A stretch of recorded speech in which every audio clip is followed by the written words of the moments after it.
701. Not before this bench, sir.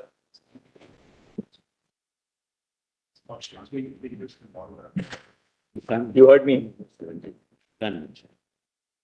Lord, apropos, Lord, yesterday, apropos, my Lord Justice Surya Kant's query, Lord, I have about what amount was being paid from 1920 to 1950. Lord, it emerges from the record, and I'll show that. But your lordships can take it from me. Both AMU and BHU were getting 1 lakh rupees each from the then crown, British government, per year. That is, my Lord, emerging. From, what is the dates from? Lord, 1920 1940. till the constitution. 1 lakh per year, both to BHU and AMU. Lord, sometimes at some point of time it was increased to 2 lakhs. And as on date, AMU gets 1,500 crores per year.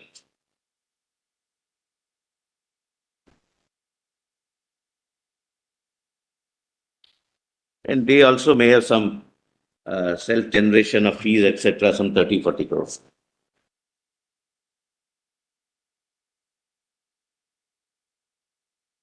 Lord, I'll conclude my argument on the question of administration, for which I have compressed. I'm not going to read it, just for your ready reference. Lord, volume 2I, please see it. I'm not going to read it. I'll just show what it is. That as the Act stood in 1921. That's good.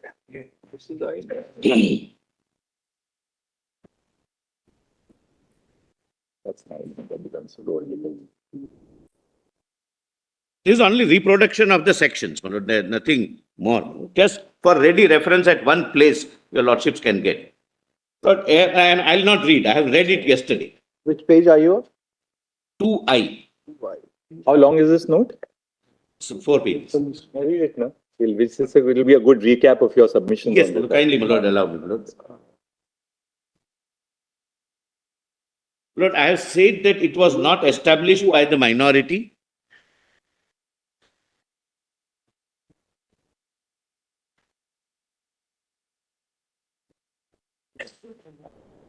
Now I am on the question of administration, whether minority had any predominant role in the administration of the university as it stood in 1920, because that is the test your lordships would consider applying, not the test of today. Even today it's not, my Lord, administration by predominant minority. But, my Lord, I am on right now on the Act of 2020.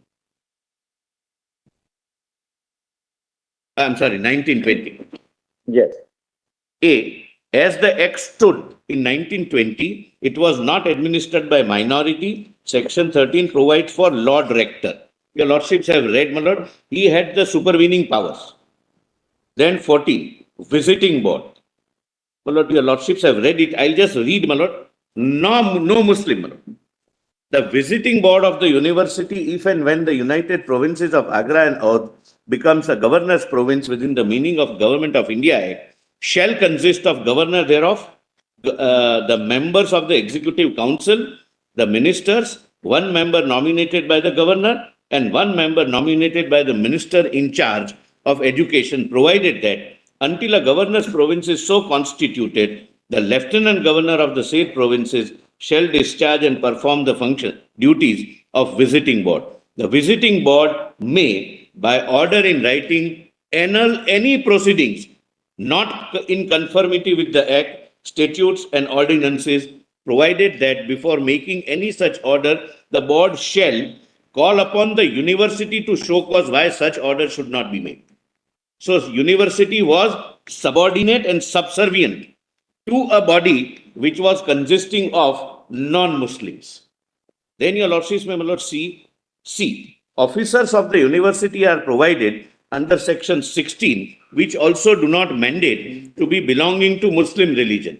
The chancellor, the vice chancellor, the pro-vice chancellor, your lordship would recall the court provision for court says that all members shall be Muslim. These people need not be Muslims. Then, my lord, there are three authorities. The court, executive council, and academic council.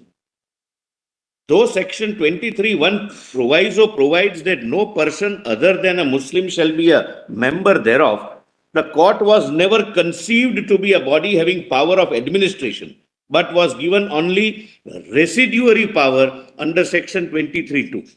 My lord, the petitioners read first part saying that it would be the main body, without reading the second part, namely subsection 2. Provided that no person other than Muslim shall be a member thereof. 2. The court shall be the supreme governing body of the university and shall exercise all the powers of the university. They read up to this. Now, my lord, please read further. Not otherwise provided for by this act, the statutes, the ordinances, and the regulations. It shall have power to review the acts of the executive and the academic councils, save where such councils have acted in accordance with powers conferred on them under this act, the statutes, or the ordinances, and direct that necessary action may be taken by the executive or the academic council, as the case may be, on any recommendation of Lord Rector. Again, Lord Rector supremacy, my lord, is conceived. Then, my lord, 13, Lord Rector, the Governor General, my lord, now it is the Governor. Governor General shall be the Lord Rector of the university. The Lord Rector shall have the right to cause an inspection to be made by such person or persons as he may direct of the university, its buildings, laboratories and equipment, and of any institution maintained by the university, and also of the examinations, teaching, and other work conducted by or done by university, and to cause an inquiry to be made in like manner in respect of any matter connected with the university. The Lord Rector shall in every case give notice to the university of his intention to cause an inspection, so and so, so and so. Please see 5, subsection 5. Where the court does not, my lord, he has a power to direct the court that you do this. Where the court does not, within reasonable time, take action to the satisfaction of the Lord Rector may, after considering any explanation furnished or representation made by the court, issue such directions as he may think fit, and the court shall comply with such directions. My lord, the simile which was sought to be given, that your lordships are visitor to some university, my lord, is not the simile in the context, is not the correct simile in the context of the question your lordships are deciding. The question is, who is the ultimate decision-making authority in terms of administration? There are two ways to look at administration. My lords. One is with whom the absolute or the final power is vested. Correctly. The other is day-to-day administration, day-to-day running, functioning of the institution. The day-to-day functioning is done by the people who are at helm of affairs, who are hands-on. Lord Rector, being the direct Governor General or somebody, will be having numerous functions. Correct, my lord. On site, who is, my lord, either of them, my lord, there is no dominant control. So, as per your argument, it's going to be these, the ultimate authorities and not the ones who are, because this argument proceeds on the basis of the one who are actually running the day-to-day administration. Like in criminal law, the persons in charge of and responsible for administration are the ones who can be prosecuted. Day-to-day affairs of administration, Right. and not the one who's overall in charge, or not the one who's a symbolic in charge. Yes. My lord, even day-to-day Another argument which is to be answered. Please. This has to No, right, Mr. Lord, my reason I will hope be we not get the treated time. as my weakness. Fair point. Mr. One He's thing. not responding to our argument. I hope we'll get the time. Okay, Lavan, we'll hear you and rejoin. There's no difficulty. We'll hear you. Yes. Lord, here, even day-to-day administration is not in their hands. Lord, the court was consist of some 100 and some odd, my lord, people. But they can't be running the administration. Mr. Solicitor, the argument which was made on the other side was this, that you have you can establish institutions of your choice, and you have a constitutional discretion to administer it. But if you give that discretion, exercise that discretion by giving the administration to others who do not belong to a minority, that does not detract from your position under Article 30. For instance, in any educational institution, there will be non-minorities who will be an accountant, who will be performing other ancillary functions. That by itself may not be an indicator that you cease to be a minority. Even that discretion is not there. That's what attempt. Yeah, of course, you have said that, here the statute superimposes the Lord Rector. Yes. We'll hear the other side. I'm saying something else. Something else as well. Even in terms of amending the statutes, they have no supremacy. They can amend the statute. It is always subject to the rector, the Governor General in Council, full right to set aside it, remit it back, or say that I don't accept it, reject it. So meaning thereby they had a kind of advisory function. This is what we think the statute should be, and according to us, this is how the administration may run. For example, the statute concerns the administration.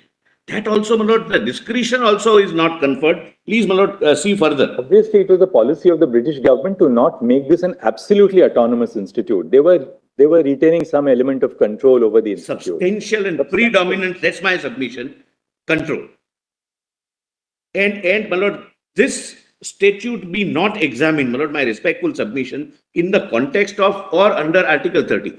It was not there.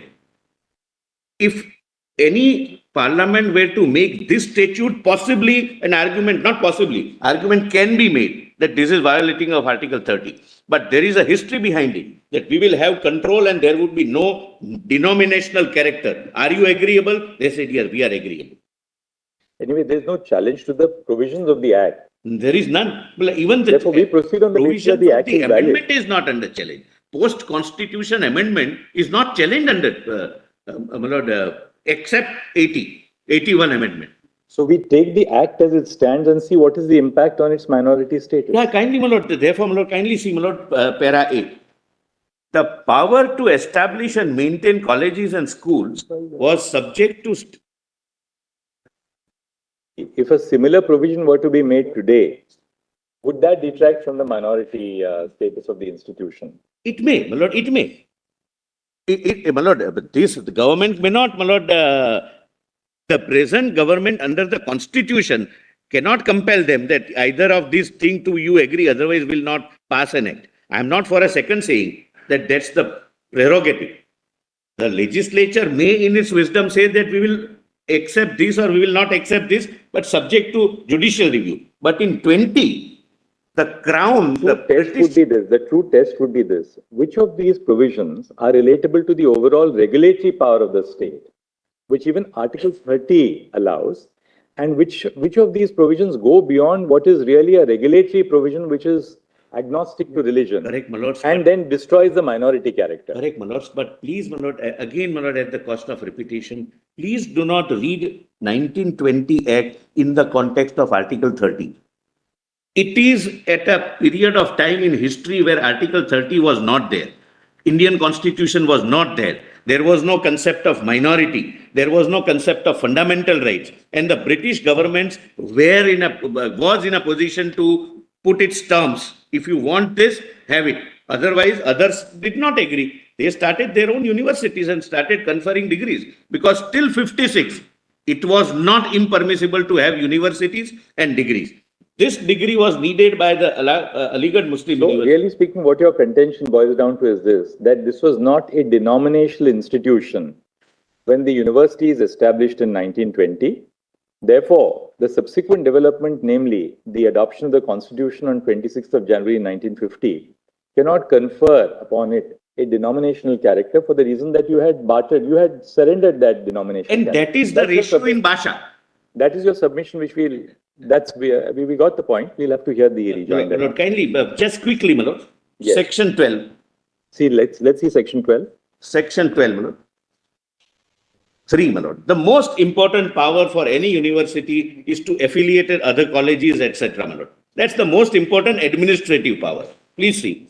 The university shall, subject to statutes, have power to establish and maintain intermediate colleges and schools within such limits in the Aligarh district as may be laid down in the ordinances for the purpose of preparing students for admission to the university, and may provide for instruction in the Muslim religion and theology in any colleges and schools with the approval of the academic council and the sanction of Governor General in Council on the recommendation of the visiting board, and subject to such conditions as may be prescribed by the statutes and ordinances, the university may admit. So, my lord, first supervening power of Governor General in Council, this is the major administrative act. Thereafter, the visiting board, and subject to the statute, and your lordships would recall, the first statutes were framed by the imperial parliament itself, providing that you cannot amend that statute without my permission. Even the ordinances were framed by the Governor General in Council.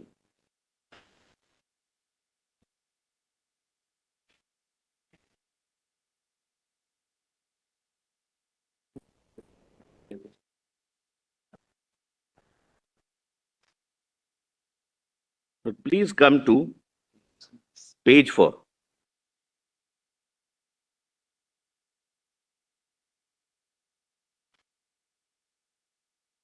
Didn't want to give a complete free hand, they realize the importance of education and the impact they'll have, because They wanted a degree, and for that degree had a price in those days, price not in terms of money, that you have to accept what government says. it was perhaps more than that. They wanted to have control, overall supervisory control, so that they could intervene and interfere. In the administration, there was no absolute discretionary administrative power conferred under 1920 Act. And the history, my lord, is the proof of that. That we will have two things, no denominational character, and we will have administrative control. And they were in a bargaining position. There was no constitution. Having a minority institution or having a university was never a fundamental right. And majority of them did not do it. They accepted, Manoj. And I wanted to cite, but I am not citing, Manoj. I'll request somebody else to cite. Manoj, one of the latest written by the then management to the governor, Manoj, is shocking. That we want that your British administration continues in this country forever. It's a boon for our nation, etc. But I don't want to digress from that. My colleagues are citing it. Please come to page 4. So that was the mindset or the object which they are entitled to have. They were entitled to have. With which they surrendered everything. And late.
Check whether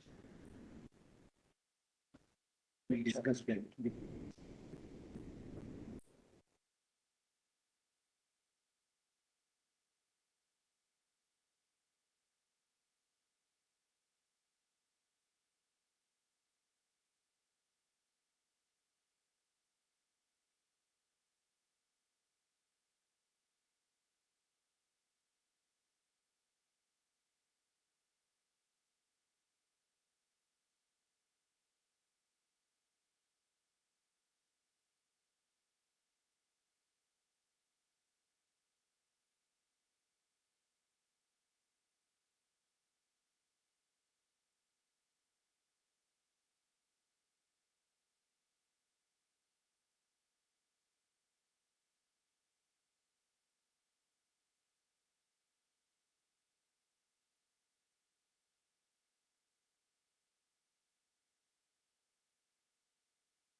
basically this is a pre-constitution institution.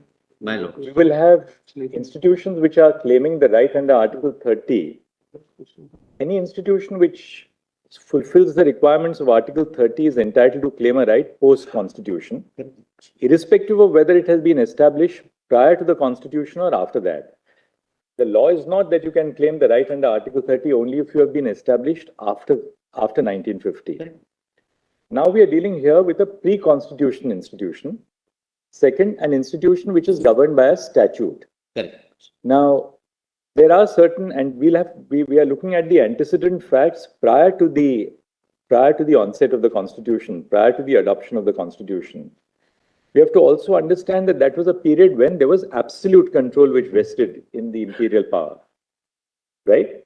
Now, to what extent was this absolute power, which was yielded by the then imperial government, so destructive of any claim in regard to minority status post-constitution? So, contrary to what you are saying, we are not applying Article 50 to a situation pre-constitution. To a certain extent, you have to do that exercise.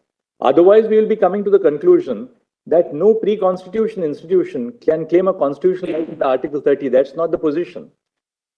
We can't say that a pre-constitution institution is not entitled to claim the right under Article 30 of the Constitution. Obviously, they are. So long as they satisfy two yardsticks, namely of being established by a minority and two, being administered by a minority.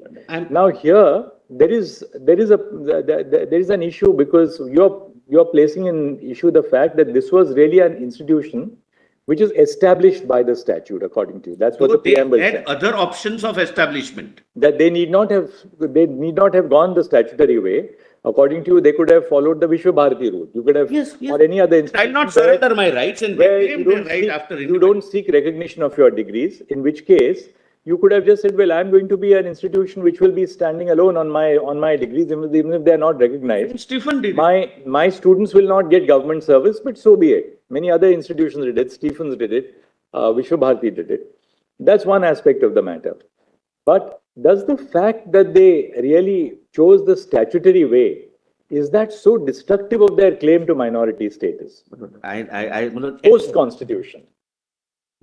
Your lordships, in which case we will be saying that once you accept the fact that you will be governed by a regulatory statute for the purpose of the conferment of degrees. It is a regulatory statute. No, it's a substantive statute providing for substantive either power or lack of power. But regulatory statutes are also substantive. They're not procedural. There are three things, my lord, in this statute of 1920. Does that completely destroy its claim of minority status? Correct. Or are these provisions which are designed to ensure the proper administration?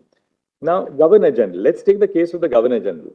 You will find in a large number of institutions today, there is an approval required of a government officer, minister in charge of education. Are these really, in that sense, are they controlling influences? Or are they in the manner of an overall supervising influence to ensure that nothing drastic is done? We must also understand that the British government had sensitivities. They didn't want any one institution in India to become so powerful so as to affect the imperial dominion power. No, they say otherwise. They were not running these institutions. I'll answer that. This was all designed to ensure ultimately that no institution went out of the mainstream as they wanted it. No, my lord, and some movements which were started doesn't spread across the nation. That was the reason, the movement of independence. And that was the reason why most of them said, no, we would prefer movement and not your... Therefore, all the regulatory statutes were intended to provide one overarching objective. And that objective was nothing should be done to destroy the hegemony of the imperial government and the colonial power. Protect the colonial power. Maybe as a general... And education is a very important source of... It's a source of cultural power. And we have seen it pre-independence and we have seen it post-independence. May I answer your lordship's question?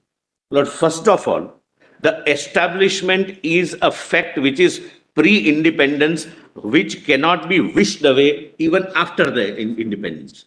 How it was established, number one. Number two, in my most respectful but very emphatic submission, These are not regulatory provisions.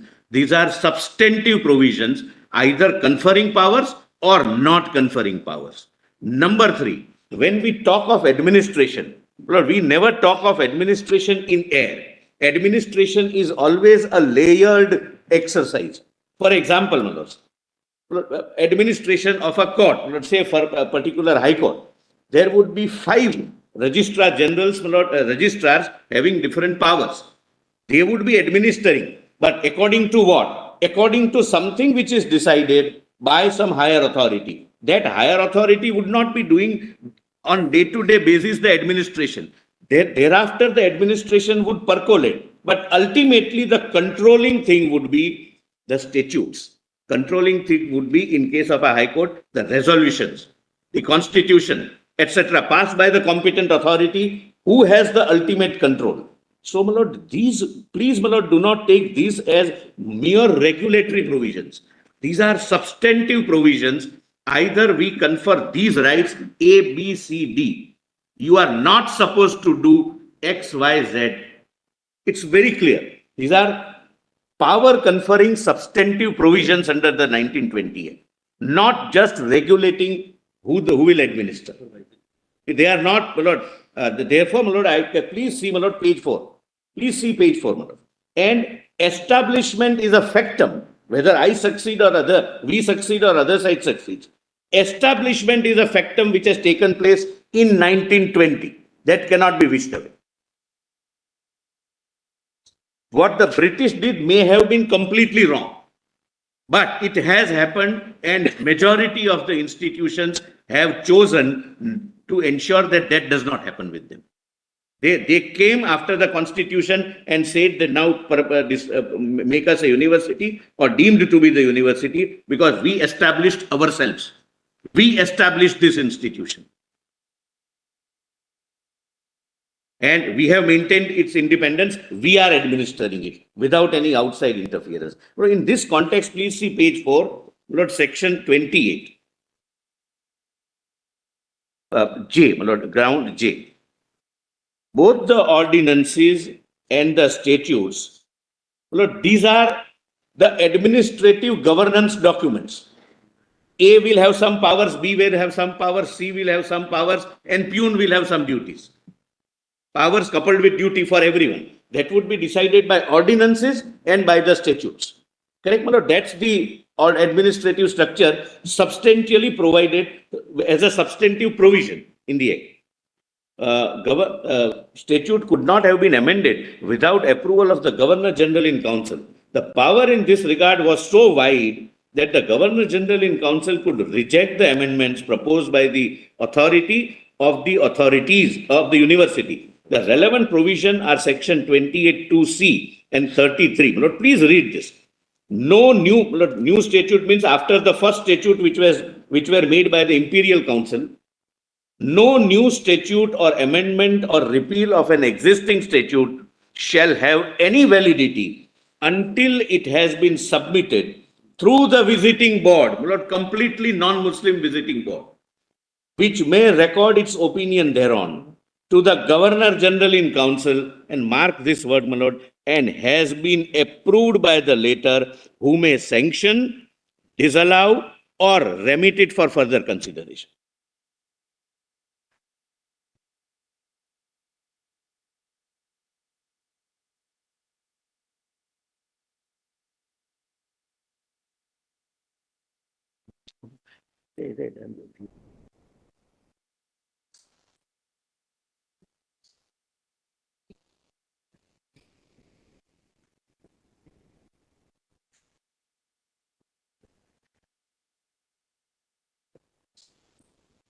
It never was.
Yes, Mr. Yes.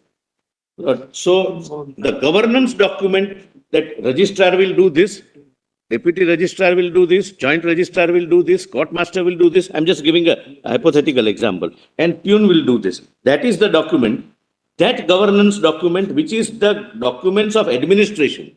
There is no power in the court, exclusive power with the court. The Governor General in Council would say that no, this is not acceptable. So similar is the position with ordinance. No new ordinance or amendment or repeal of an existing ordinance shall have any validity until it has been submitted to the court and the visiting board, which may record its opinion to the Governor General in Council and has obtained the approval of the latter, who may sanction, disallow or remit it for further consideration. Well, the respectful submission is, as on 1920, it was neither established nor was being administered by the minority, and therefore their claim post-constitution would not sustain. Lord, I can say Mao, if would have remained Mao College, would have raised the claim after the constitution. He said Mao, I said, where does Mao come from? No. MAO, Lord, I'm sorry, not. Yes. Not Mao Zedong, no, I'm sorry, Lord. Mohammedan Anglo Yes. Oriental College. No, lighter sense. Your Lordships are right. That college could have raised, not could have, it could definitely have raised that we established it. We were administering it. We are a minority now post-constitution. Because before that constitution, there was no minority concepts. There were, all of us were subjects, Hindus, Muslims, Parsis, Sikhs, Jains, everyone. Now, we have been doing it. That's what, my lord, the St. Stephen did. St. Stephen did that, my lord. And now we have seen this note on now please what is the next point? Post-constitution, my lord, I have given the chart. Which is that chart? Lord, page 5. Page 5. Post-constitution, after taking into consideration all amendments, my lord, as it stands today, as AMU stands today, is there any administrative control? Because, your lordships, it is not disputed that word "and" will have to be read as "and" only. Established and administered, not "or." It's not their argument also. Now, my lord, Chancellor need not be a Muslim under the new act.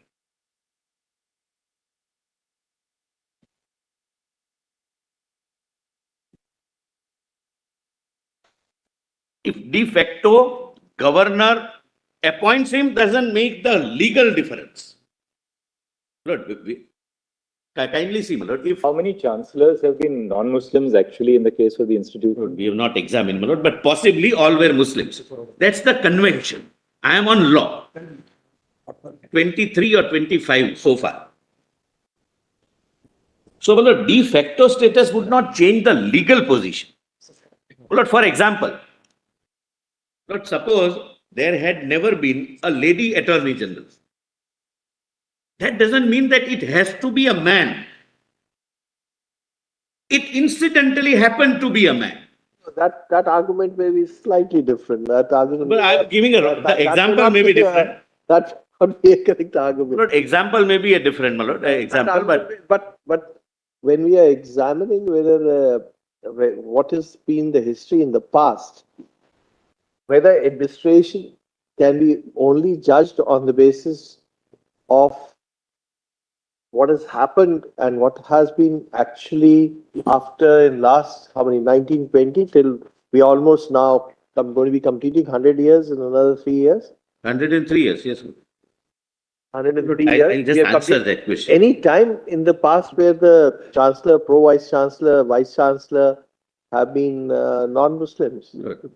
I'll check up and say, but not to my knowledge. Possibly they were Muslims. And why is it then that governments, both before the advent of the constitution... I'm told 4 were non-Muslims, my lord. 4 were non-Muslims. But why is it that before the advent of the constitution and post the constitution, the predominant choice of chancellors by successive governments has been of Muslims? That's certainly one factor which has to be borne in mind. By government appointing a particular community, though the law does not require it to do, change the character of that university, Manoj? That the government keep on appointing Muslims. Equally, irrespective of Article 30, it's not established or as administered. you rightly said, that we have to look at it in a holistic perspective. Yes. Could it possibly be a recognition of the fact by successive governments that this is how they have been perceived at an administrative level Well, then by they the would, university itself? then they would not have required 81 amendment. If that was the interpretation, that is how it was being given, I'll come to, my lord, the periodical interpretation. Why I say, my lord, it need not be a Muslim, there is a reason. Your lordships have seen the provision of court, where there was a provision that all members shall have to be Muslim. That's the legal provision your lordship would bear in mind. Here it doesn't say the chancellor will have to be Muslim. Incidentally, he was a Muslim, he or she is different thing. That would not change your lordship's, my lord, adjudication whether this has a minority status or not. There is one more thing. Suppose, let's assume it's a minority institution. Yes. In a case. The minority institution appoints a non-minority as the vice chancellor or chancellor. Will it make it It cannot. My lord, Saint Stephens, reverse, your lordships are right. Saint Stephens do not always appoint, my lord, principal from the Christian community. Fairly speaking, therefore, when we look at the term administration, we'll have to take into account how actually it is administered on the ground. The legal position, not de facto position. The legal position. My lord, in case of Saint Stephens, my lord, it is never that only Christians were appointed as principals.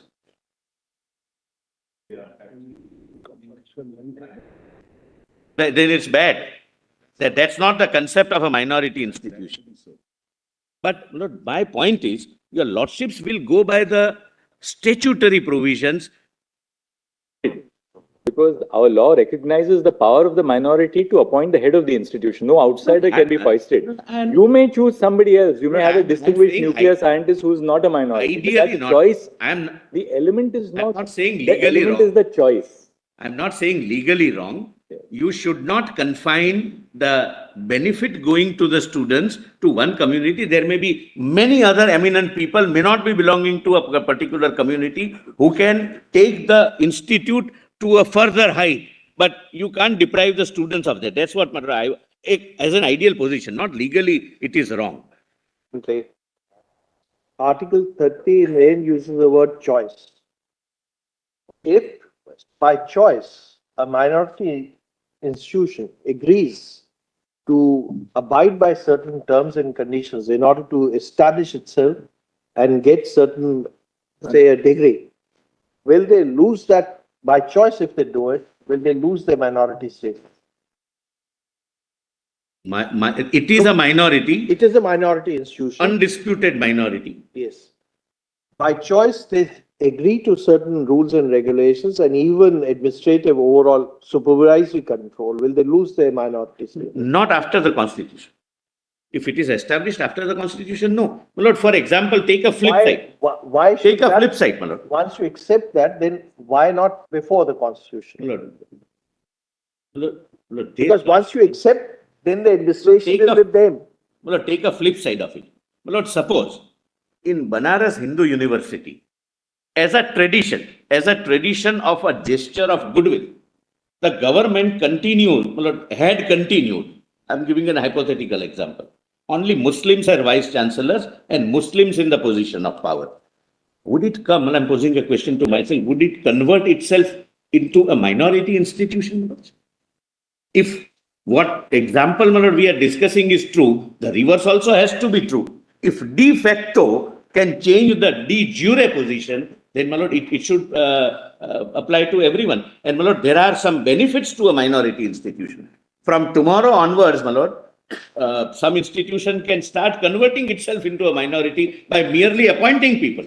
Though law doesn't require, the statute incorporating it may not require.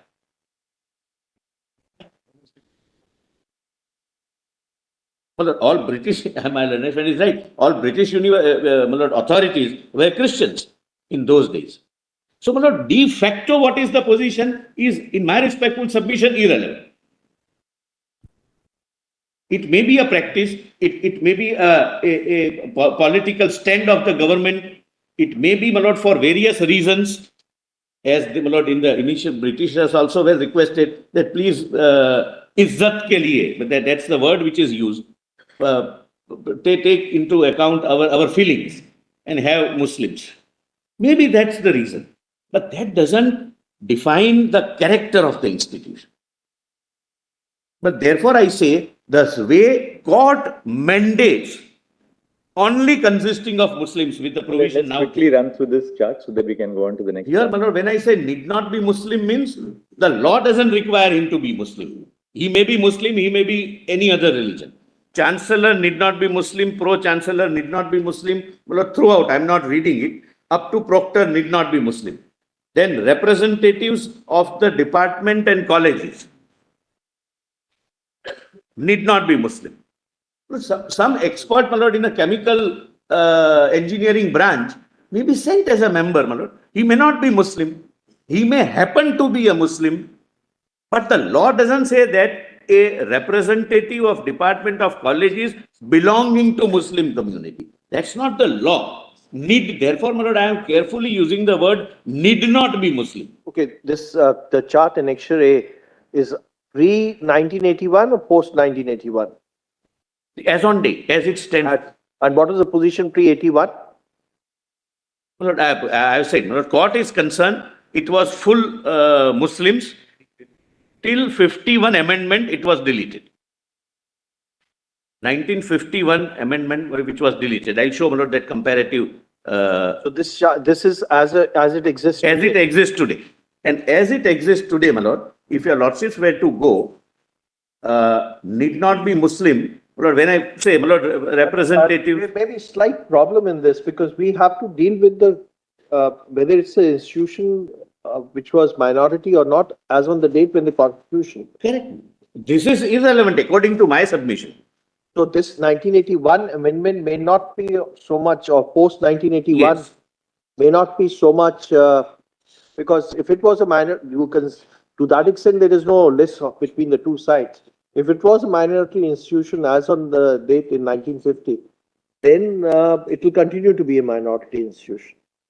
Lord, the difficult. Because they have challenged, some of them have challenged the 1981 amendment also. Yes, that's the issue. That I'll come to that, my lord. And there, when the bill was introduced, it was introduced on the ground that Congress had that in the election manifesto. That was the ground. And there is a beautiful opposition by an eminent parliamentarian who was an eminent counsel of this court, Somnath Chatterjee, that you can't do this. This is not the way you take away basis of the judgment. I'll come to that. But, my lord, there are only 35 persons who can be Muslims out of 189, as on date. Who can be Muslims, my lord, I am saying. Mandate, no mandate that they have to be Muslims. For example, my lord, representatives of alumni, past alumni. But there are all community students who are studying here. They have engineering college, management college, medical college, everything. Maybe other community people may represent that constituency of alumni. Two persons representing Urdu language, my lord, for example. He may not be a Muslim, my lord, but an expert in Urdu. There are people who are experts in Urdu. They can, my lord, be the representatives. So, therefore, I carefully use the word need not be Muslim. The law doesn't require them to be Muslim. But 35 people, 37 people may be Muslim. I am against, they also don't require Muslim. Please, my lord, come to page 8. What is the reason to bring in representatives of Muslim culture and learning? There is one of the subjects. The way, my lord, other subjects are taught. Why did they at all have to bring in people who are representatives of Muslim culture and learning? Or what was the need to bring in, say, representatives of the All India Muslim Education Conference? What was the genesis of that? My lord, if your lordship sees, there are several subjects being taught. Lord, there is, my lord, a separate constituency, representatives of teachers other than chairman and department and principals of colleges. So they have representation. Chemistry will have a representation, medicine, biology, etc., etc. But one of the, my lord, subjects out of several is Muslim theology. and Muslim culture. Therefore, they have representation. But therefore, it does not say, the provision does not say they will be Muslims. Muslim Cultural Association will send 5 people. They may be Muslims. They may send others also. Look, therefore, I say what is required as per Kerala Education Bill is sprinkling of outsiders. This is not sprinkling of outsiders. This is predominant outsiders. If I may use that expression, nobody is an outsider, but predominant non-minority people.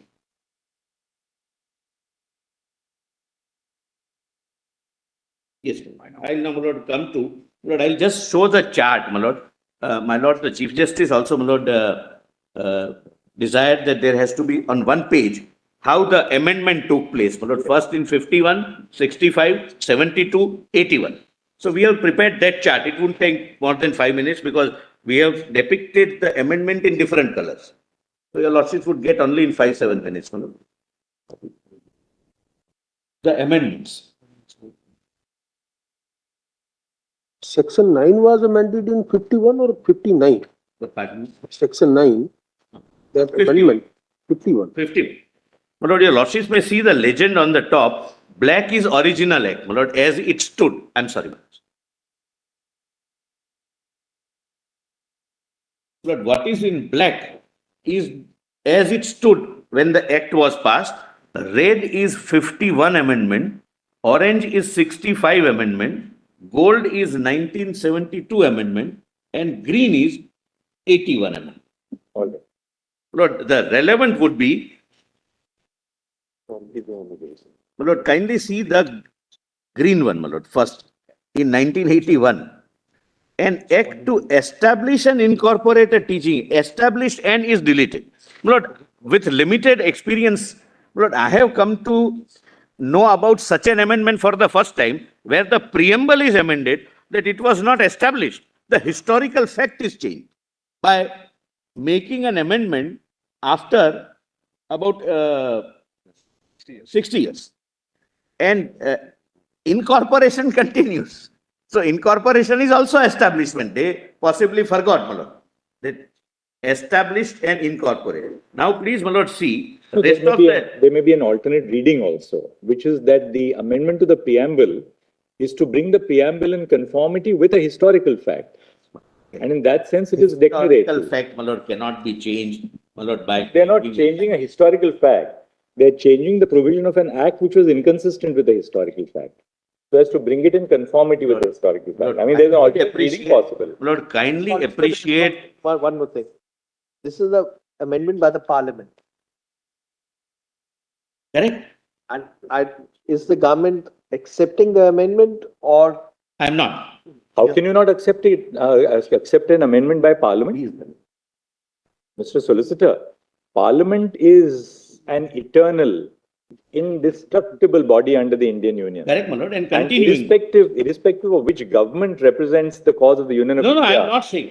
Parliament's cause is eternal, indivisible, and indestructible.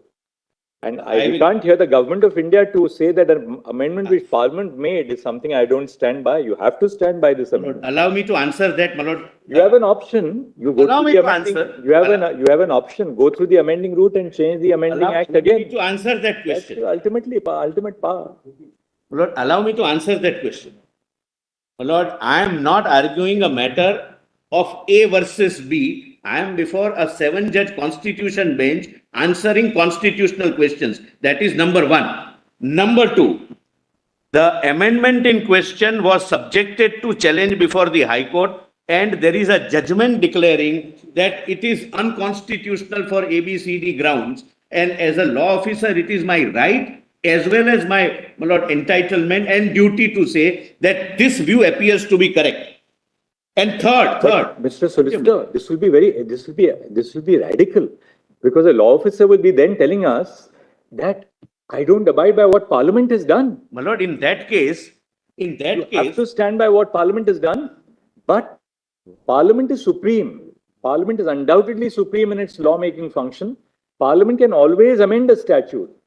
In which case the law officer can say, well, I have an amended statute now, which I am going to place Your before you. lordships expect. Can we hear any organ of the union government to say that notwithstanding a parliamentary amendment, I don't accept this amendment?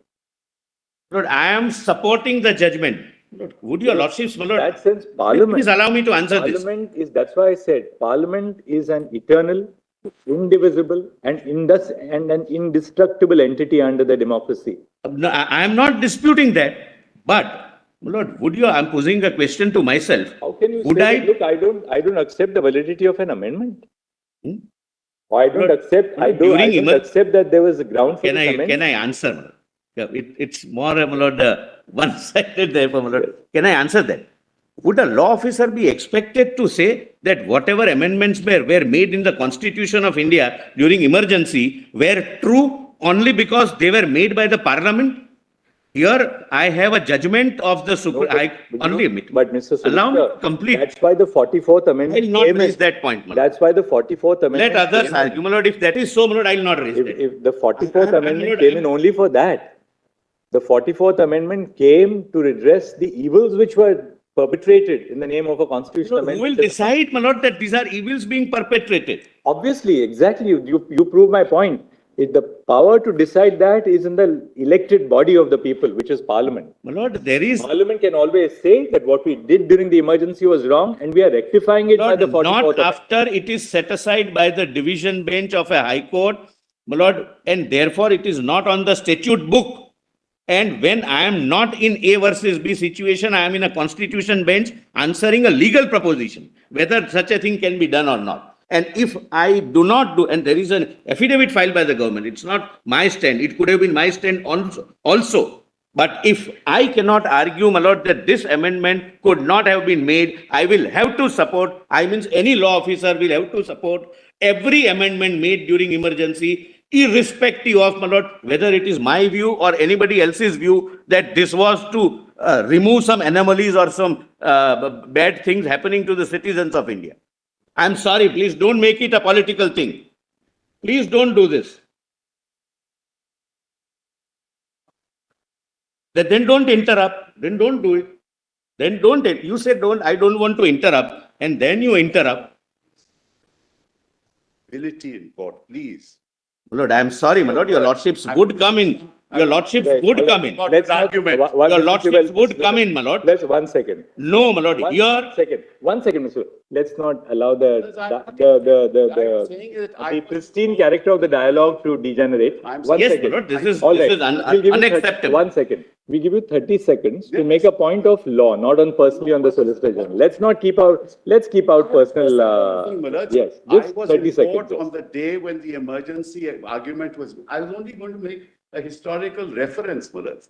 I was sitting in court when the Attorney General of India, Nirande, was standing here and arguing that what has been done is right. I defend the emergency provision. Why? Because he could not say otherwise. It's only that I'm saying. But I was not going to say anything against him. Yes. I don't know why. But No, my lord, you did say something. You used an uncivilized word which is not used in the court, and you generally do not use, maybe infected as of now. But, my lord, I'll say, your lordship, the distinction is, Nirende was not, my lord, in a situation where one high court had struck it down and the provision was not on the statute book. yes, the Here- Madhya Pradesh High Court had struck it down. 9 high courts. Yes. What do you? There were other high courts which have upheld, and there is all your lordships are aware, Mr. Nirende told the court that if somebody is hanged, can we not do anything? Yes, he said, yes, we cannot do anything. It was not to defend it. It was to instigate the judges that please interfere. This is the position. Lord, everyone knows, my lord, there are two versions. When Mr. Nirende, the learned Attorney General, then told the court, when the court asked, do we not protect Article 21 if somebody is being hanged or his personal liberty is deprived? He said, yes, you cannot do it. It was not to defend the act. It was to instigate the court that this is the position. Please interfere. Mr. Solicitor General, let's come back to the point. Your Yes. argument is that 1981 amendment, you need not to comment for the simple reason that by virtue of a judicial verdict, this provision has been erased from the statute book. Correct. That is what you want. It is, So we it can doesn't now- exist as of now. I leave it at that, my lord. I will not, my lord, be uncivilized in my, my lord, arguments. Now, my lord, please come to Mr. Sibal is generally not, my lord, but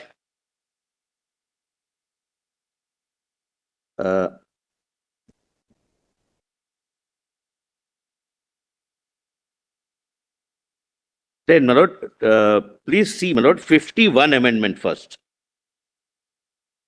My lord, 51 amendment is at page, my lord, section 8, my lord. Please see section 8.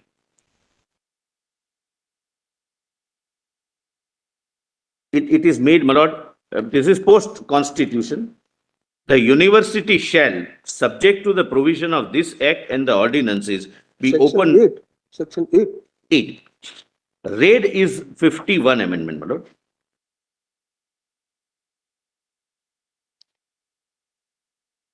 The university shall, subject to the provision of this act and the ordinances, be open to persons of either sex and whatever race, creed, caste or class, and it shall not be lawful for the university to adopt or impose on any person any test whatsoever of religious belief or profession in order to entitle him to be admitted therein as a teacher or student, or to hold any office therein, or to graduate thereat, or to enjoy or exercise any privilege thereof, except in respect of any particular benefaction accepted by the university, where such test is made a condition thereof by any testamentary or other so and so, so and so.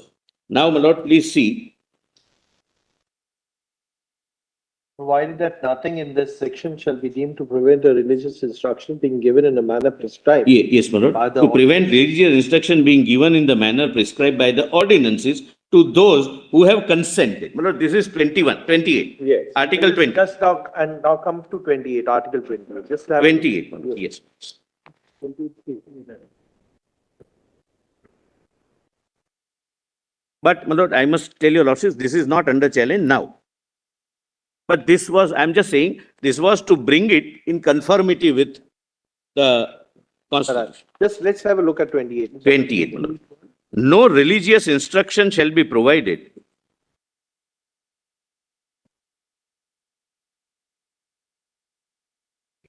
No religious instruction shall be provided in any educational institution wholly maintained out of the state funds.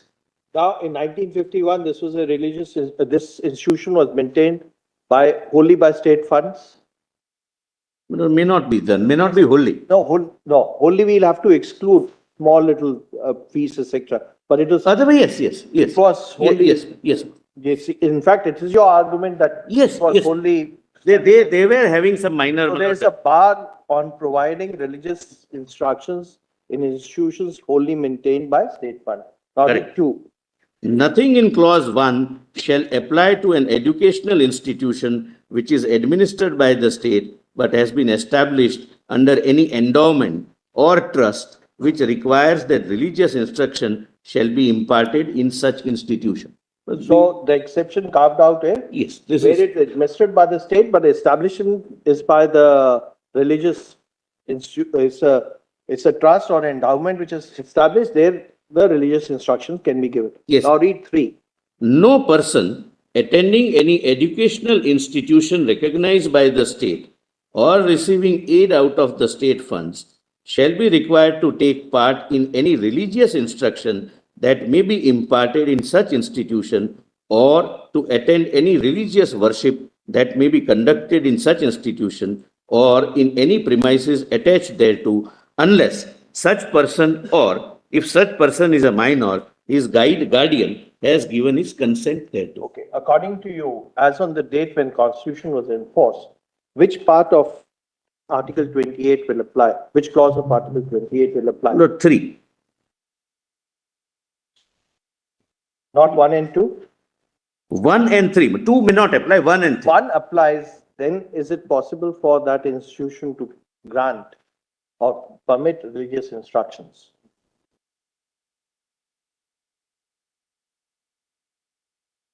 One is absolute, my lord, that's what your lordship said. It may not be permissible, my lord. As the constitution reads, my lord, it may not be permissible. But, my lord, possibly Then when we, the 1951 amendment, which is is in terms of 3, to give an option, when you say 3 applies, indirectly you are accepting it as a minority institution, because 3 only applies to minority institutions. no, my lord. Yes. Now, sorry. It applies to non-state funded institutions, only non-state funded institutions. Yeah. You're right to that. Yes, yes. So, my lord, but in any case, this is not. Or in case of state funded institutions, which are minority institutions, 3 obviously will apply. Now, my lord, section 9 was deleted, my lord, if your lordship sees, my lord.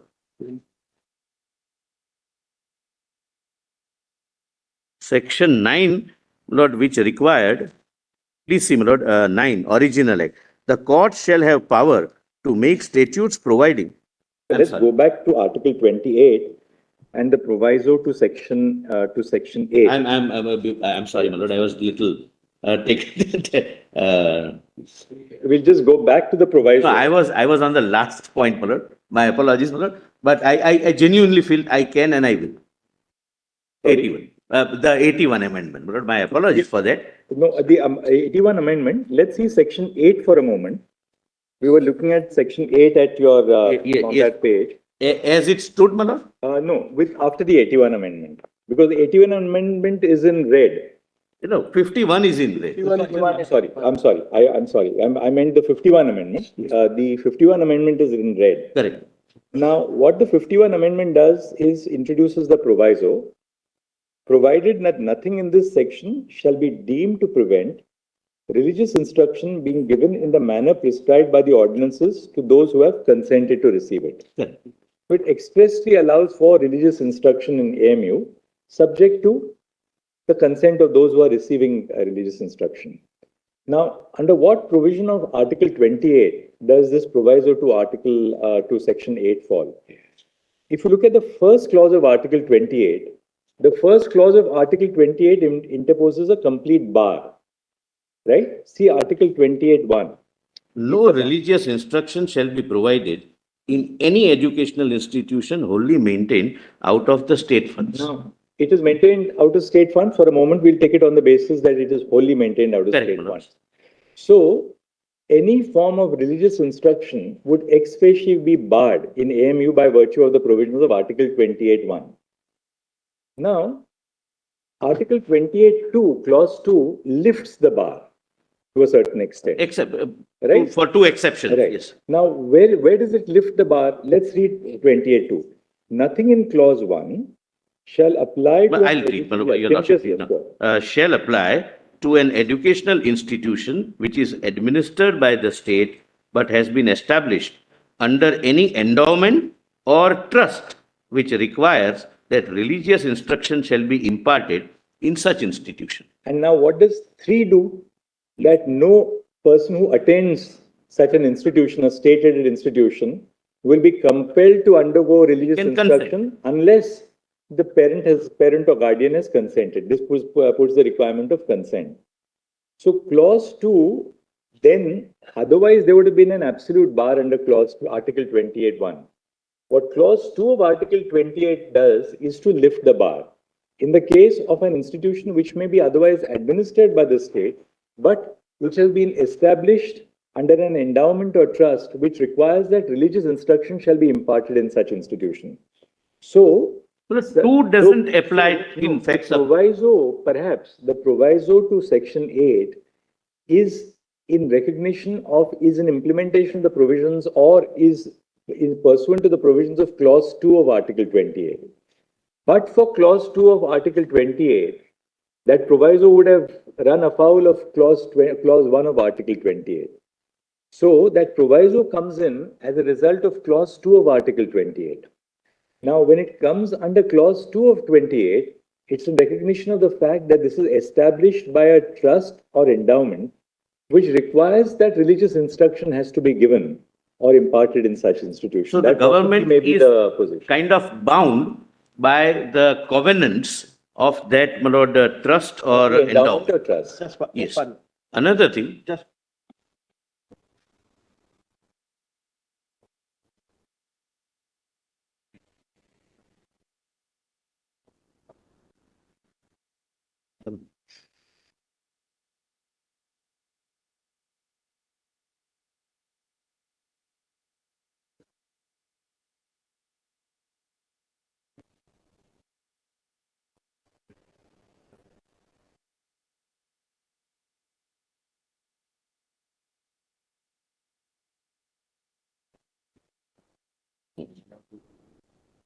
two has no relevance. It's a different fact.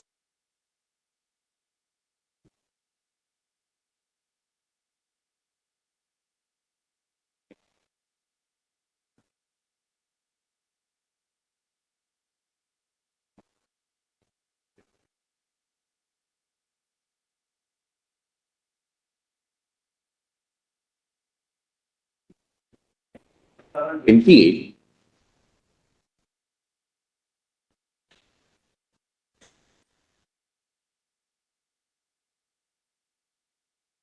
Lord, one, Lord, my respectful submission is that even if there is some, Lord, some internal generation of money, possibly one may not apply, but that situation we are not facing. Here it would be 3. That is why section 9 is deleted.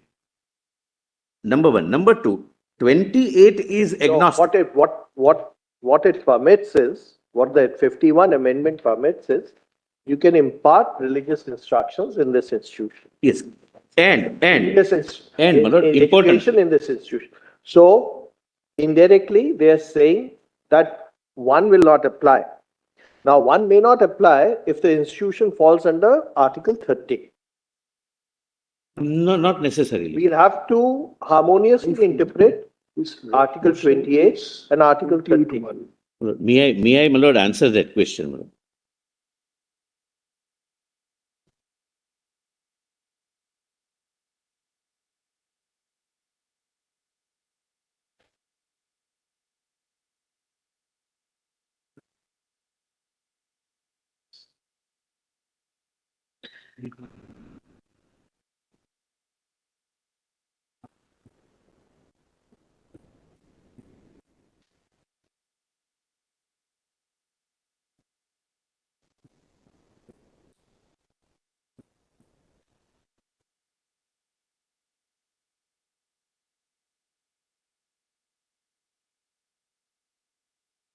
Lord, may I give one more?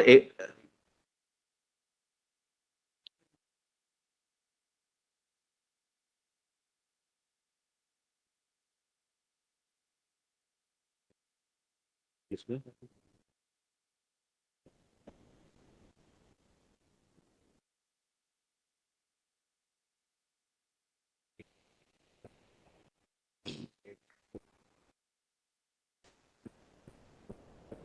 Hmm.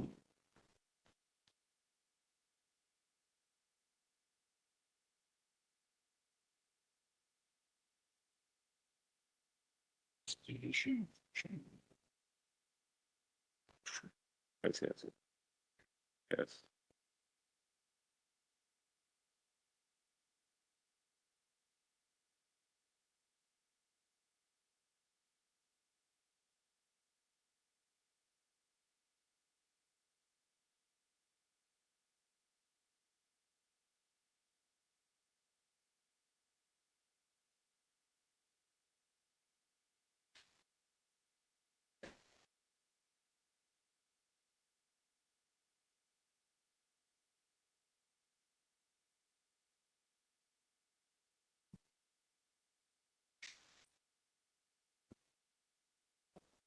We will.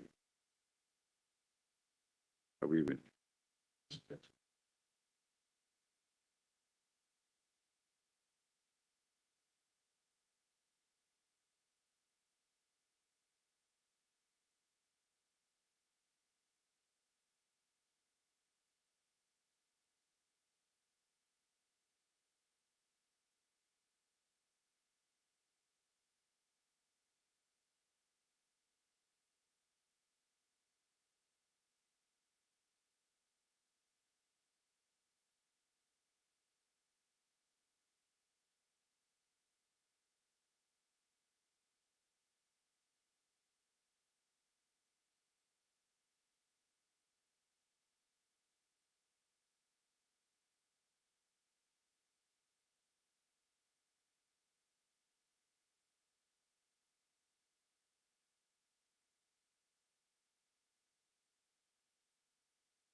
lordships can, my lord, at this stage examine. 28 is an agnostic provision. It applies to minority as well as non-minorities. Correct. So, even if it is a minority institution or non-minority institution, one says if it is wholly... It introduces the character of secularism in education. Yes. And three kinds of take a middle path. That's all right. If you wish to, you provide, but don't compel. And even in case of a minority, my lord, academically and constitutionally, it is possible that a minority institution, say Hindu, the Muslim minority institution, may say that we will provide religious education in Hindu studies and Islamic studies.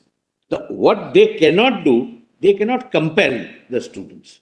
So it is, my lord, the 3 is a provision which is against compulsion. What 3 does is basically to create an option. That's why 9 came to be deleted, really speaking in that sense. Exactly, I am obliged. 9 was deleted. Simultaneously. 9 provided for compulsory religious instruction to Muslim students. Yes, therefore. Now, after the deletion of 9, it's not that religious instruction is done away with, but all students, Muslim or otherwise, have now a choice.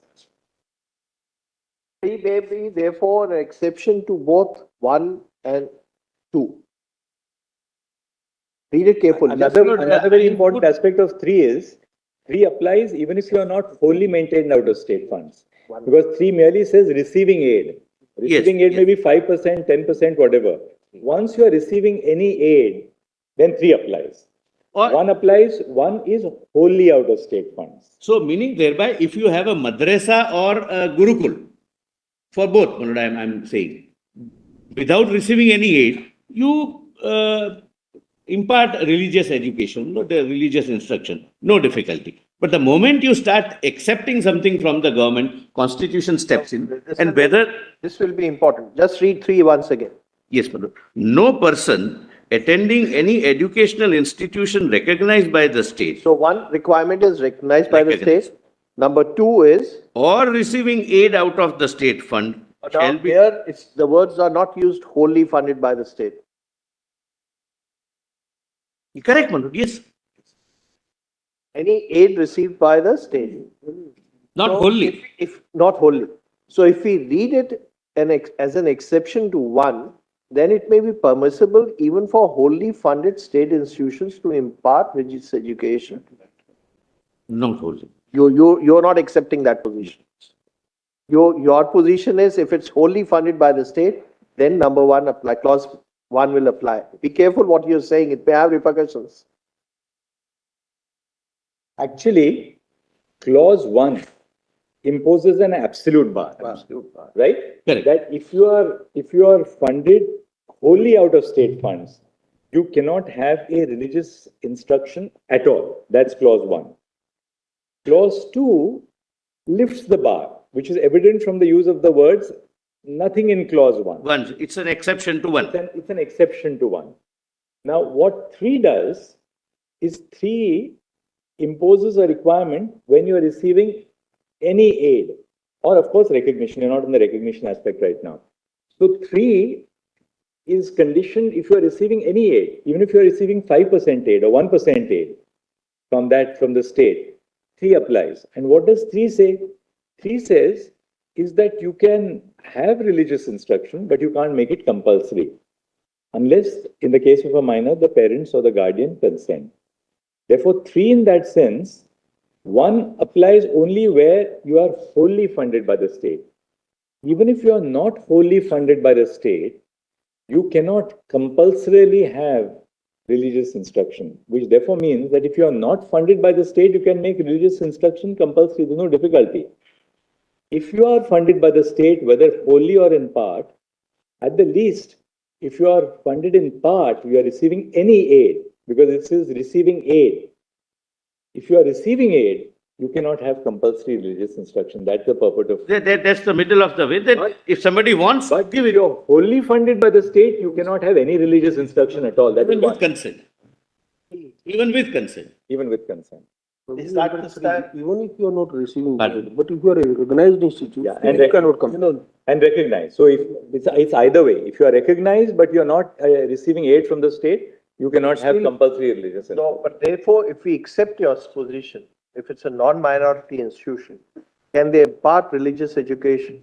So, yes, subject to 28(3). But then 28(3), as per the stand taken by you, will only apply to non-fully funded institutions. So a non-minority institution which does not receive any aid, you can have compulsory religious instruction. Yes, no, like you. But even if you're a non-minority institution and you're receiving any aid from the state, you can't have compulsory religious instruction. Correct, Manoj. And So therefore, 9 is 28 applies. 28 is agnostic to whether you belong to the minority or otherwise. correct. 28 applies No, across. that's not PMFI also recognized. Minority or non-minority. As Brother Surya Kant says, 28 draws no distinction between whether you are a minority or non-minority. No, that's what I say. 28 is agnostic provision. Whether you are minority or non-minority.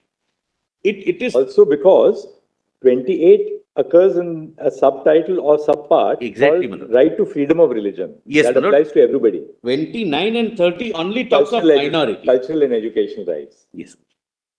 And 29 and 30 only uses the word minorities. Institution.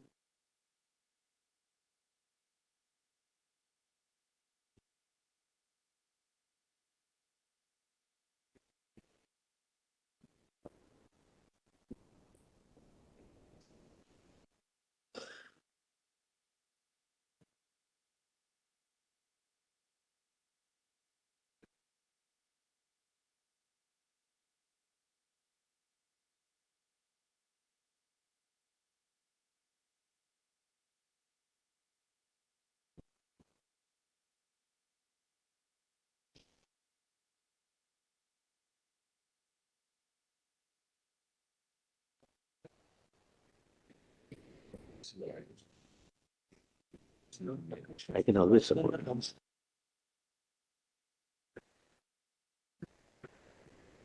Other people.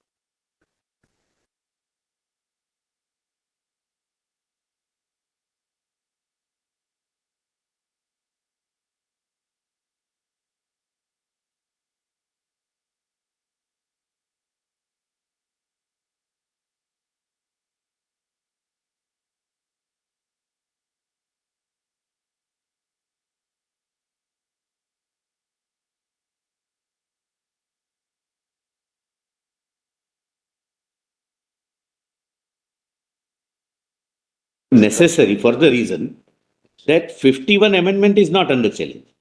No, we are interpreting. Yes. We are just interpreting. We are not going into the merits or demerits of 51 Yes. amendment, but the impact thereof.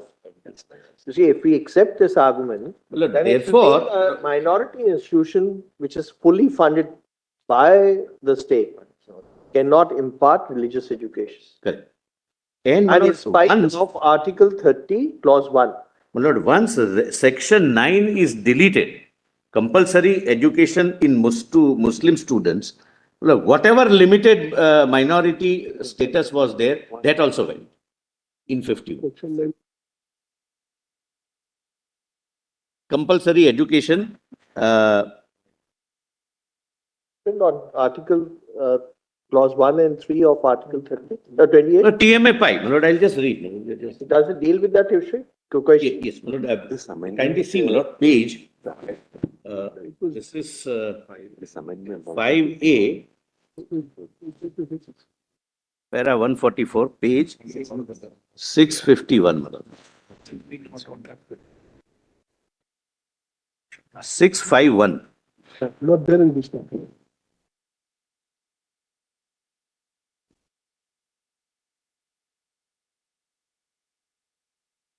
So there, the context was little different, but 28 is discussed. But my respectful submission would be in facts of this case. Has this legal position been interpreted? The Article 28 been interpreted? Yes. Yes. Lord, please see page 140, para 144, my lords have. Lord, page, volume 5A, page 651. The discussion in 11 judge bench judgment of TMFI, about 28. My Lord Justice Misra and Justice Pardiwala. May I read, my Lord, para 144. It cannot be argued that no conditions can be imposed while giving aid to a minority institution, whether it is an institution run, this is post-constitution. What page number? 651. Please kindly bear in mind, this is post-constitutional scenario. Yes. Earlier conditions can be imposed. The Britishers were not bound by 30 or any other fundamental thing. It cannot be argued that no conditions can be imposed while giving aid to a minority institution, whether it is an institution run by the majority or the minority. All conditions that have relevance to the proper utilization of the grant in aid by an educational institution can be imposed. All that Article 30, Sub-Article 2 states is that on the ground that an institution is under the management of a minority, whether based on religion or language, grant of aid to that educational institution cannot be discriminated against. If other educational institutions are entitled to receive the aid, that's Article 14, my Lord. The condition for grant or non-grant of aid to educational institutions have to be uniformly applied, whether it is a majority-run institution or a minority-run institution. As in case of a majority-run institution, the moment a minority institution obtains a grant of aid, Article 28 of the Constitution comes into play. When an educational institution is maintained out of state funds, no religious instruction can be provided therein. Article 28(1) does not state that it applies only to educational institutions that are not established or maintained by religious or linguistic minorities. Furthermore, upon the receipt of aid, the provisions of Article 28(3) would apply to all educational institutions, whether run by minorities or non-minorities. So really speaking, right, and therefore the court says that 28 applies both to minority and non-minority institutions. 28 applies to both. Provision, because we are right now we are in the mental framework of religious minority. Once you receive aid or you are recognized within the meaning of 28(3), then the provisions 28(1) applies once you are wholly funded by the state. And 28(3) applies whether you are receiving part aid or full aid, or whether you are recognized. Then 28(3) the bar comes in, that you cannot compel religious instruction. That's the... And it is not as if 30 overrides 28. The prescription in 28 applies to a minority institution as well. As well. Lord, kindly...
That's the same. Yes. Page number? TMA Page number? TMA 5. Which page number? This page is What is the page number? 550. This is 626. 626. 626. 626.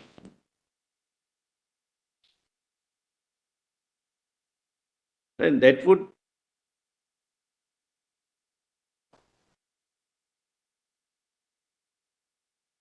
While Article 28(1) and 28(2) relate to... Your Lordship's got that.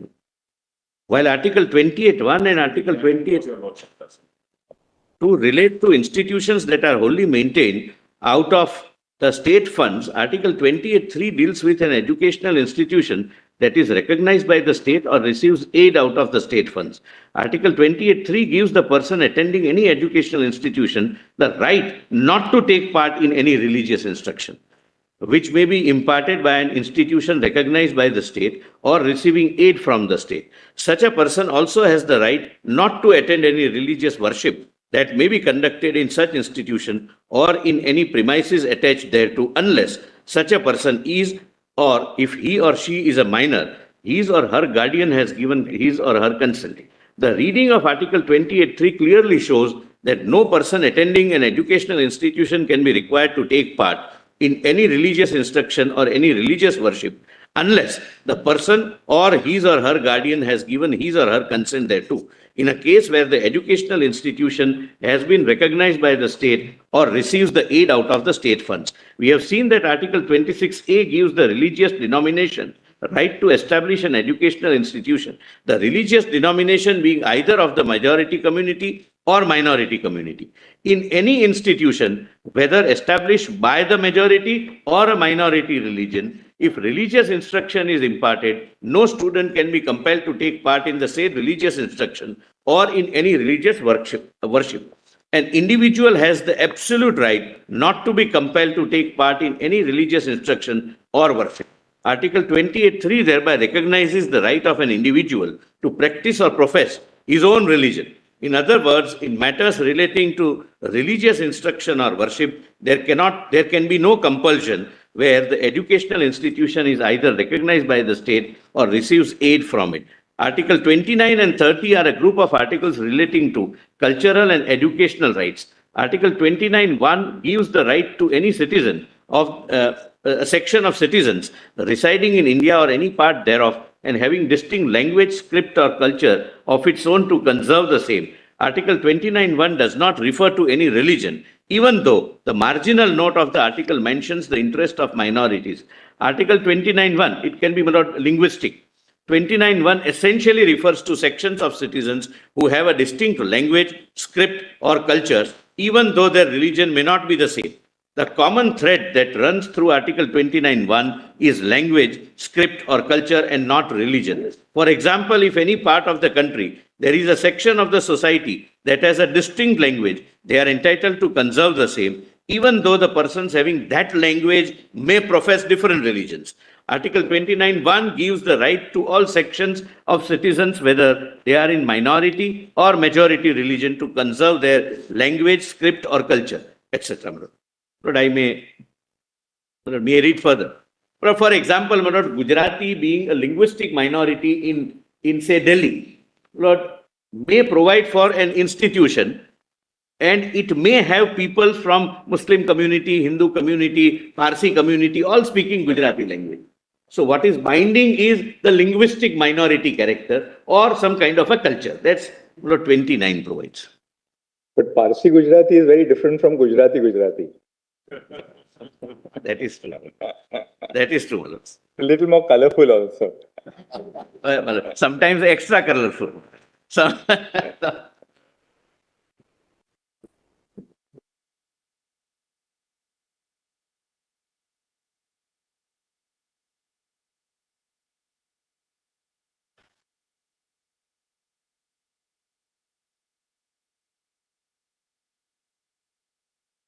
The Parsi abuse doesn't feel like an abuse. They abuse it in such a way, my lord, that lovingly. Your lordship knows, my lord. My lords have the experience. Abuse lovingly, my lord. What? I said Gujarati notes. I don't bring, my lord. No, but I am not a man in anyway, my lord. I am, my lord, just. Time 2 may also be read. It's important. 29(2). No citizen shall be denied admission into any educational institution maintained by the state or receiving aid out of the state funds on grounds only of religion, race, caste, language, or any of. So we have now examined that. We have examined the 65 amendment, 51 amendment. Now we go to the 65 amendment. Yes. That is the orange amendment, right? Yes. Orange is basically in section 23, the 65 amendment. Yes, there is no other change, my lord. There are some changes, my lord, in, no, there is none. I think 23. Just let's see what happens. 23, my lord, the court. The court shall consist of the chancellor, the pro-chancellor, and the vice-chancellor for the time being, and such other persons as may be specified in the statute. Then subsection 2 is deleted. Is deleted. The court shall be supreme authority, etc., etc. Please turn the page, my lord, over. And it is given, my lord, advisory function. In accordance with, I'm sorry, my lord, statutes.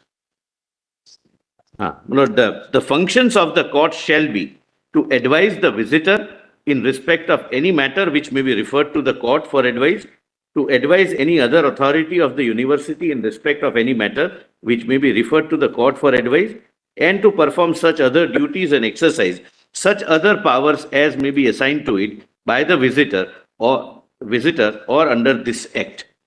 Lord, this was 65 amendment. This was 65. What happened in 72? Anything substantive in 72? Yes, my lord. Lord, please come to, my lord, section 23 only. Lord, there is no major change, my lord, in other aspects, except, my lord, some powers of the vice chancellor are improved. But 23 in 72 Act, the constitution of the court and the term of office of its members shall be such as may be prescribed by the statute. Subject to the provisions of this act, the court shall have the following powers and functions: to review from time to time the broad policies and programs of the university, and to suggest measures for the improvement and development of the university, to consider and pass resolutions on the annual report, annual accounts of the university and audit report thereon, to advise the visitor in respect of any matter which may be referred to it for the advice, and to perform such other functions as may be prescribed in the act. Sorry. Look at the original act 17 and 18 also. 17 and 19. Yes, ma'am. Now, please come to 17. There is some provision in 19.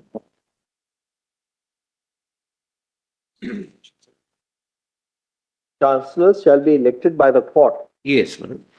No change in 51 and 65. Now, 72, they made that change in yes, bold. no, the chancellor shall be appointed by the visitor in such manner as may be prescribed by the statutes.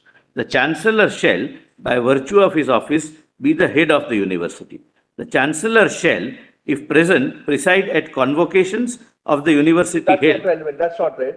But what is relevant perhaps is that prior to in the original enactment, the successor to the chancellor shall be elected by the court. Now. And number two, vice chancellor also, the successors to the first vice chancellor shall be elected by the court amongst its members. Yes, ma'am. After the amendment, they will be appointed by the visitor. By the visitor. But such appointment shall be subject to the approval of Governor General and Council. Vice Chancellor is concerned. One very interesting amendment which was made in 1972, come back to section 5. Yes. The 5(2). Yes. University shall have the following power. 5(2) was to promote Oriental and Islamic studies and give instruction in Muslim theology and religion, and to impart moral and physical training. This was original. B now comes in. Yes. It says to promote the study of religion, civilization and culture of India. Of India, not one religion. It becomes more secular in its More form. secular. And then comes 81. And then comes 81. Yes, Manoj, please come to 81. Green, right? Green is 81. Lord, definition clause. Please come to the definition clause. This does not stand as of now, Manoj. It's set aside. L, Manoj, 2L. University. Yes, university means Aligarh. Just one.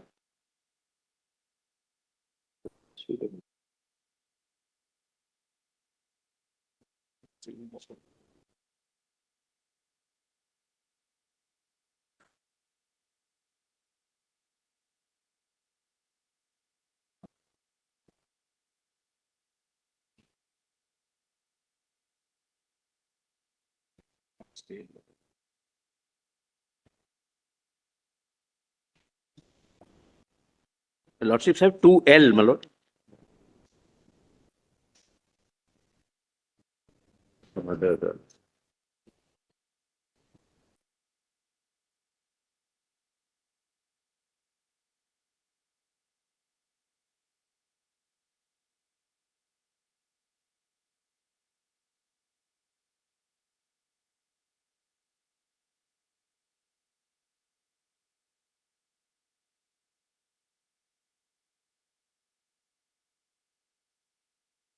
Lordship C. L. Yeah. University means, Lord, originally it was Aligarh Muslim University, the educational institution of their choice, established by the Muslims of India, which originated as the Mohammedan Anglo-Oriental College, Aligarh, and which was subsequently incorporated as the Aligarh Muslim University. In what the amendment of 1981 did was to squarely sort of give it a minority status. That was the object. Because two things they did. They deleted the word established from the preamble, and in the definition of university, they now take it, it's a recognition that, well, this was established by the Muslims of India. That can be done or cannot be done is a subject. No, that's a separate issue. That's a separate issue. That's what they did. What Yes. was the purport of the amendment? Yes, bro. That's what they did.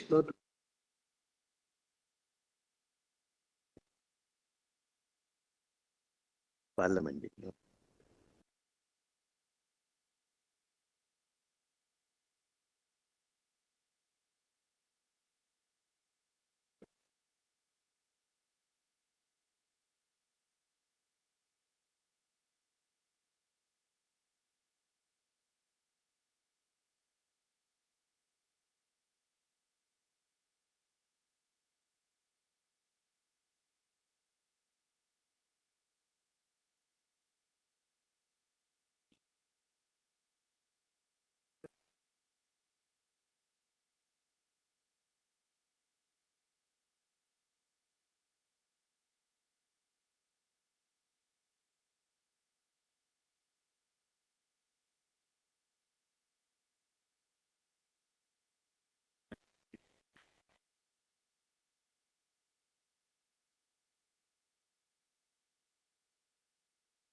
Freedom seek.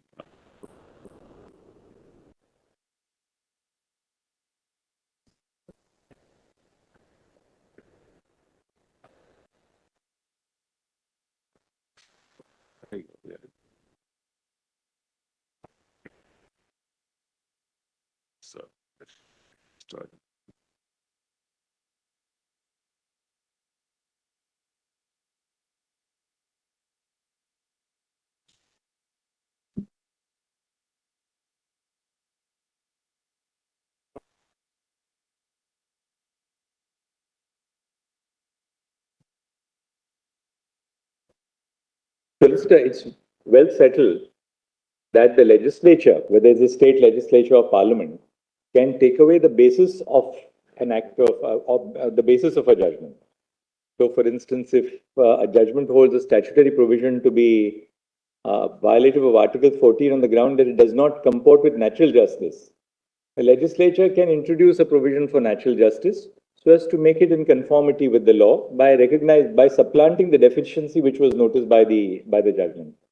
So what you can't do is to directly override a judgment, right? So, for instance, the classical case was Madan Mohan Pathak, where there was a binding settlement, an industrial settlement, on which a mandamus was issued by the Supreme Court. That settlement was sought to be overridden by an amending provision, which the court held this you can't do because it has attained finality. Now, what does 2L do? 2L, or before we go to 2L, what did Basha do? Basha said that AMU was not established by a Muslim minority, but was established under an act of the imperial legislature, right? And it is administered not by the minority, but is administered by this institution, by the act. can by merely an amendment to the definition, can you take away the basis of Bhasha? Because My legal 2L does, possibly what the argument, and this we may have to hear the other side in response because this was not argued in the opening, that 2L merely alters the definition of the expression university. But does the alteration of the definition of the expression university take away the basis of Bhasha? That the very establishment, now what the 81 amendment does is, it doesn't purport to establish the university at all. Now, it says that the word establish is taken away from the preamble. But incorporated remains. Incorporated remains.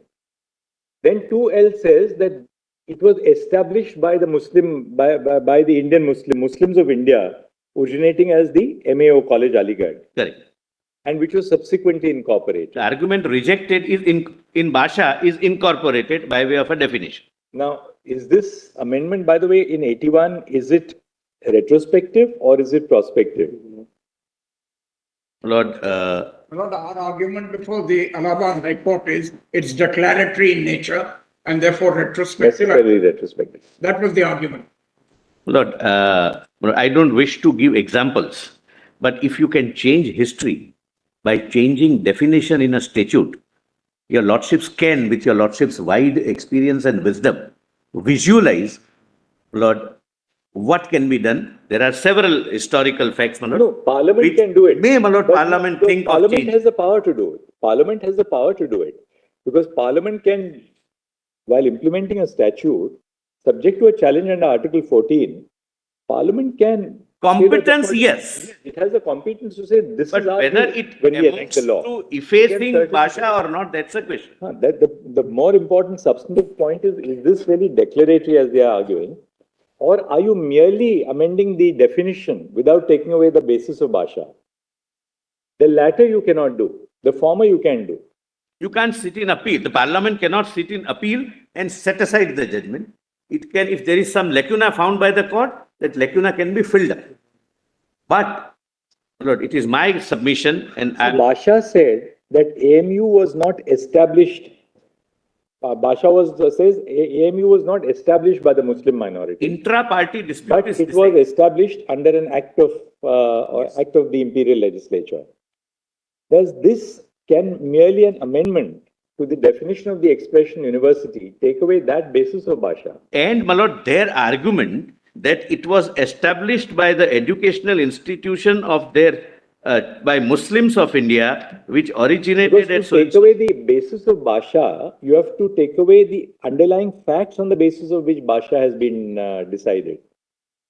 Have they really altered those underlying facts by this? I requested your lordships that I would like to read Bhasha the way I request your lordships to read. Bhasha doesn't say what they are apprehending. Bhasha is a sui generis Aligarh Muslim University case. And it defines and records certain factual findings also, which, my Lord, this amendment of the Parliament seeks to do away with.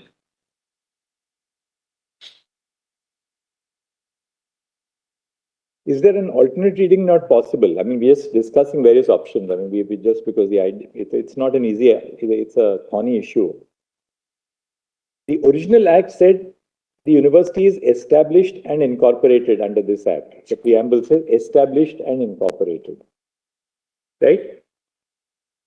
Suppose established was not there and it had merely used the word and incorporated under this act. Only incorporated. In which case, it would have been established by whoever it had been established by, but it was given a statutory form of a juristic personality by the original Act of 1920. Now, Bhasha relied heavily on the preambulary provision, which says established and incorporated. That means you are setting it up for the first time by the Act of Parliament. Even incorporation would be setting it up for the first time. No, that may be a little different because incorporation is giving it a juristic form. Establishment is an establishment in fact. But is it open to Parliament? Or put it the other way, is it not open to Parliament to say that, well, Bhasha relied on a statutory provision, namely the word established, to hold that it was established under an act and not by somebody divorced the statute. we will amend the statute to take away the word establish, so as to make it clear that our intent is that this was only given a juristic form by the Act of Parliament. Can the Can intention Parliament not of do that? Can Parliament not do that? Lord, can the intention of the Parliament as it existed in 20 be supplemented or amended that this was the intention? That you can after- always do. There's no, Parliament's power is untrammeled. Let that be argued. Lord, they were not comfortable in arguing this point. They said, let it go to the regular bench. I am ready to argue. This is set aside by the division bench of a High Court by a reasoned order. I am ready to Parliament support. does that all the time in the case of fiscal enactments. You'll have amendments by the galore in the Income Tax Act. The moment a judgment comes, they will amend it with retrospective effect. My lord, my lord, we have, my lord, judgments on. So what we call a validating statute or My lord, we have judgments, my lord, whether this can be done or cannot be done, and to support the judgment of the division bench of the High Court, and we have filed an But affidavit. then one thing, let's have conceptual clarity on what we are going to write on. I mean, what is the canvas on which we are going to write? If they are not arguing on the... They are not ready to argue. No, We ready to want argue. them to argue. They are not arguing. That's their choice. One second. We shouldn't argue the 81 Act. No, they said that let it go to the regular bench. Just one They say. One second. We've got our notes. In the opening, they have said that they are not arguing on the validity of the 81 amendment, which forms the subject matter of the Allahabad judgment. So, for the purpose of this reference, then, do we proceed on the basis that the 81 amendment is a valid amendment? It cannot be. Oh, sorry, the 81, the other way around. Amendment is now effaced from the statute. Yes, it's not, it does not exist on By the, this court. Yeah. Whereas, it's not stayed, it's not stayed. The court said status quo because they have granted reservation. one second. That was the state, therefore say that the status quo. Reservation, it is not state, otherwise it's status quo ante. No, I'll show the The order. order of the court. It's there. It is status quo ante. No, you Other than the issue. You can't have it both. Let us be very clear. If I remember correctly, what had transpired was, we were, that in case it's a minority institution, then their character will be issued in terms of the Constitution and the rights protected under Article 30. So we are going on that basis. All, But to be fair to the solicitor, the argument of which has been raised is that in Badshah, the court found three things. One, it was legally established. Two, in fact, de facto also, it was established not by the state. It was established by the state and not by the minority institution. And third, it is not administered by the minority. These are And three. four, you have whatever rights you had, you have surrendered those rights. So that That's is a part factual of, that's part of the second, that it was not established and administered. It's a part of second and third itself because you surrendered. So those. that factual finding that you have surrendered, So your argument is even by adding even by deleting the word established from the statutory enactment, it will not unwind or rewrite the judgment of the Aziz Badshah's case that it was de facto established by the state. Mr. One more thing, Mr. Solicitor, I'll have a word with my learned colleagues over the lunch break. I'm just throwing this as an idea. It's not even my confirmed opinion. So it's just for the sake of a debate or dialogue in the court. You will also concede, and the other side will also concede, that the 81 amendment does have some bearing on the minority character of AMU. What bearing it has, it is for your argument, their argument, and we'll decide it. If we accept that the 81 amendment does have some bearing on the minority character of AMU, because let's face it, the object of the 81 amendment was to reaffirm the minority character. That's the whole purpose of 2L and that preambulary change. Now, if the 81 amendment has some bearing on the status of AMU as a minority or otherwise, then can we really decide this without going into the validity of the 81 amendment? Otherwise, that's precisely we requested. Because otherwise we'll be making... No, that's precisely we requested. They were not comfortable. Because, They said, Mr. go to the regular bench. Because look at it this way, Mr. Sibal, please look at it this way. We are a bench of 7. Can our judgment be made contingent on what a a bench of a lesser constitution will decide on the validity of this amendment. If this, take it against you for a moment, just for the sake of argument. Suppose we reverse the judgment of the Allahabad High Court. And this is only for the purpose of testing the hypothesis. Yes, Not at all. Our mind is completely open on the 81. But I'm just putting it against you because suppose we reverse the Allahabad High Court and affirm the validity of the 81 amendment. Right? In which case, the consequence of the amendment of 81 is to clearly confer it or recognize it, as they say, the minority status, whether it is declaratory or confirmatory. Maybe subject to certain arguments. Yes, arguments are on both sides are open. In which case, how can we say that, well, we will decide this minority status of AMU dehosts the 81 amendment? And the moment you look at the 81 amendment, we have to necessarily look at the Allahabad judgment. So perhaps, I mean, we will all sit down at lunch. We have been saying that right through. At lunch, we will all have a confabulation between us because I have not had the benefit of my learning. Not recall, Lord, it was our case that your lordship will have to go into the merits. They said, no, this question may be decided by regular. Mr. Solicitor, you can continue with the rest of your arguments. But if we come to the conclusion that we will have to decide the validity of the Allahabad judgment here, then you can deal with the validity of that judgment in your argument. First, let them argue. Lord, at that stage, Mr. Dhawan got up and said that I'll take 2 days. You can support the judgment and we will hear them in response. That will be much faster. Otherwise, then we'll have to again go back. Let them have, Lord. My specific submission in the written submissions is that the 81 amendment is valid. Specifically there. Obviously, that's the lordship said, let it be decided by the other bench. Then I didn't complete the argument. No, Lord. I thought. No, he said my recollection is that you said I am not going into that. Let it go into. Yes, and let it be done by the regular bench. That was Mr. Dhawan's submission. If I remember correctly. On our side, we were saying that you will have to decide it. We are not hesitant. We are not hesitant. But if I remember correctly, I had said, if you in Maharaj, on something.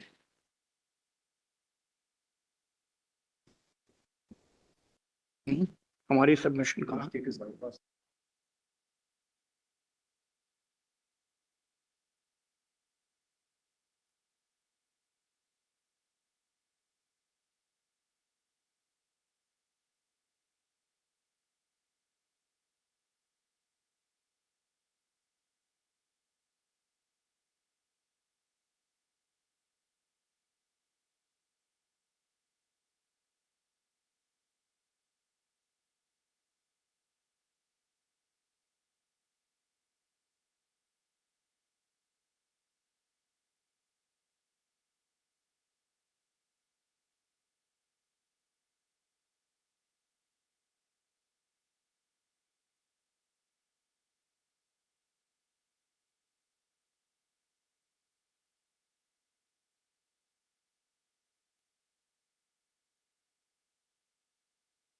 The consequence of the interim order is that AMU said we will not implement the 50% reservation, but the status quo as on the date of the filing of the writ petition was to be maintained. That is to say, when the petition was filed, Brother Dipankar Datta says 2004, the 81 amendment had already been brought into force. Therefore, the 81 amendment today, as a result of the interim order of our court, is operative. that's right. But the question is, Lord, without going into the validity of that judgment, it would not be possible for your lordships, my lord, in this. Prima facie, you may be right on that. Mr. Sibal, just reflect on it at No, we'll reflect. But what I said. Stay of judgment. 1 second. That's not stay of judgment. Judgment. Neeraj, look at the latter part. The latter part, that the status quo will be maintained as on the date of the filing of the writ petition. That is for reservation. That's for reservation, and also, my lords, the next line, since your lordship said should be considered the 81 issue, the next line says it's desirable that the larger bench considers the judgment also. Correct. Because your lordship There is no stay of the Allahabad judgment. Operation of the judgment has not There is none. there is no stay of the Allahabad judgment. May I say something, bro? May I say? May I give a little background? Yes, it's status quo, Maharaj, for all other matters. That is only reservation. Put the question that should your lordship Maharaj, get into the 81 issue, If your lordship, 81 amendment, the same order says that it is desirable that this matter should be considered by a larger bench, and your lordship that today seized of the matter. The same order in the next What has happened? is desirable. What has happened, and I'm going to make this sufficient good. It is there, the matter be The matter is referred, not the question. That was our case. If I remember correctly, Manoj, I had argued, Don't argue and then. if you set aside Basha. No, there is no setting aside. This is not an appeal. If you do not agree with Basha, then 81 amendment doesn't arise. That's what I had said. If you do not agree with Basha, then the 81 amendment need not be gone into. What my Lord the Chief Justice said is right. If you say that Basha was right, Manoj, then the question of 81 amendment comes in. But if Basha was wrong, 81 amendment need not be discussed. Vice versa. For deciding whether it is right or wrong, Allow me, sir, to continue. 81 will have to be examined. I am not saying no, please allow me. So if your lordships, Manoj, on our argument says that Basha is wrongly decided, you don't have to go to the 81 amendment. So decide that question, Manoj. What's the problem with that? Point, Mr. What you are saying, look, Parliament amended the Act in 1981 to really, should we say in a colloquial sense, to override Basha. That's right. Right? Now, what you are arguing is that if you come to the conclusion that Basha was wrong, Yes. then there was no question. Yes. But even so, if we come to the conclusion that that Basha was wrong, we'll have to still, we'll have to still deal with the validity of the 81 Act. No, but then, Manoj, it goes without saying whether it is trying to override the judgment or not. It is established by the minority, recognized under the... But suppose the lordship decides that Basha is right, then what? Don't allow. That question will not arise. What happens then if we decide that Basha is right? If the Basha is right, Manoj, then the 81 issue will have to be gone into. only there. Then by the regular bench, that's their... Then only. That is, Problem is that's just the only issue that is referred to your lordships, Manoj. Just now you Whether said Basha that is right or 1981 amendment survived. Yes. Problem is that just now you were saying that 1981 amendment is still operative. If If your lordship your argument is that Basha, it is still operative, then we have to go into the validity from that. Basha, Manoj. If your lordship agrees with Basha, then of course the 81 amendment is there. If you disagree, yeah.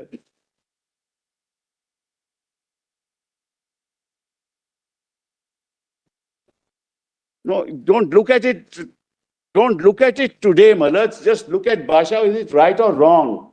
And if your lordship says the Basha is wrong, 81 doesn't matter. What if the court says Basha is That right? becomes an academic issue. Why? Because it is established by the minority and under 31 Manoj is recognized. If we say that Basha is wrong, Yeah. then according to you, then the amendment in that sense recognizes what we feel also is the correct position. Then, Manoj, So what if we come to the conclusion that Basha is right? then you have to go into the 81 Manoj. But then if we say that Basha is right, then who goes into the 81 amendment? Manoj, it is not referred to 7 judges. The 3 judges who would hear it will go into it. That's the problem. No, it's not a problem. That's the process. That's not the. That's the reference is only que Basha. The reference is not que the 81 amendment. I don't think that we should that we should go into that. Conveniently, keep having a bite again.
reflect on this at lunch. In deciding, your argument is that if you come to the conclusion that Basha is wrong, then the 81 amendment really becomes redundant. But just reflect on this. Can we decide on whether or not Basha is correct without looking at the statute as a composite whole, including the 81 amendment? Okay, technically today, true, as the solicitor said, 81 amendment is now not on the statute book because it has been set aside by the Allahabad High Court. But everything is live before our court. Now, may not be live before the 7 judges, but it's live before the Supreme Court. Therefore, in deciding whether Basha is right or wrong, Basha itself has interpreted the provisions of the statute while coming to a conclusion, right? It relies on all the provisions of the statute. That's correct. Now, can we, while deciding on the correctness of Basha, say that we will look at only some of the provisions of the statute, but we look at the statute minus the 81 amendment? That may be very artificial for us. The problem. I'll tell you, Lordship, the problem that will arise. If I may, I'm sorry.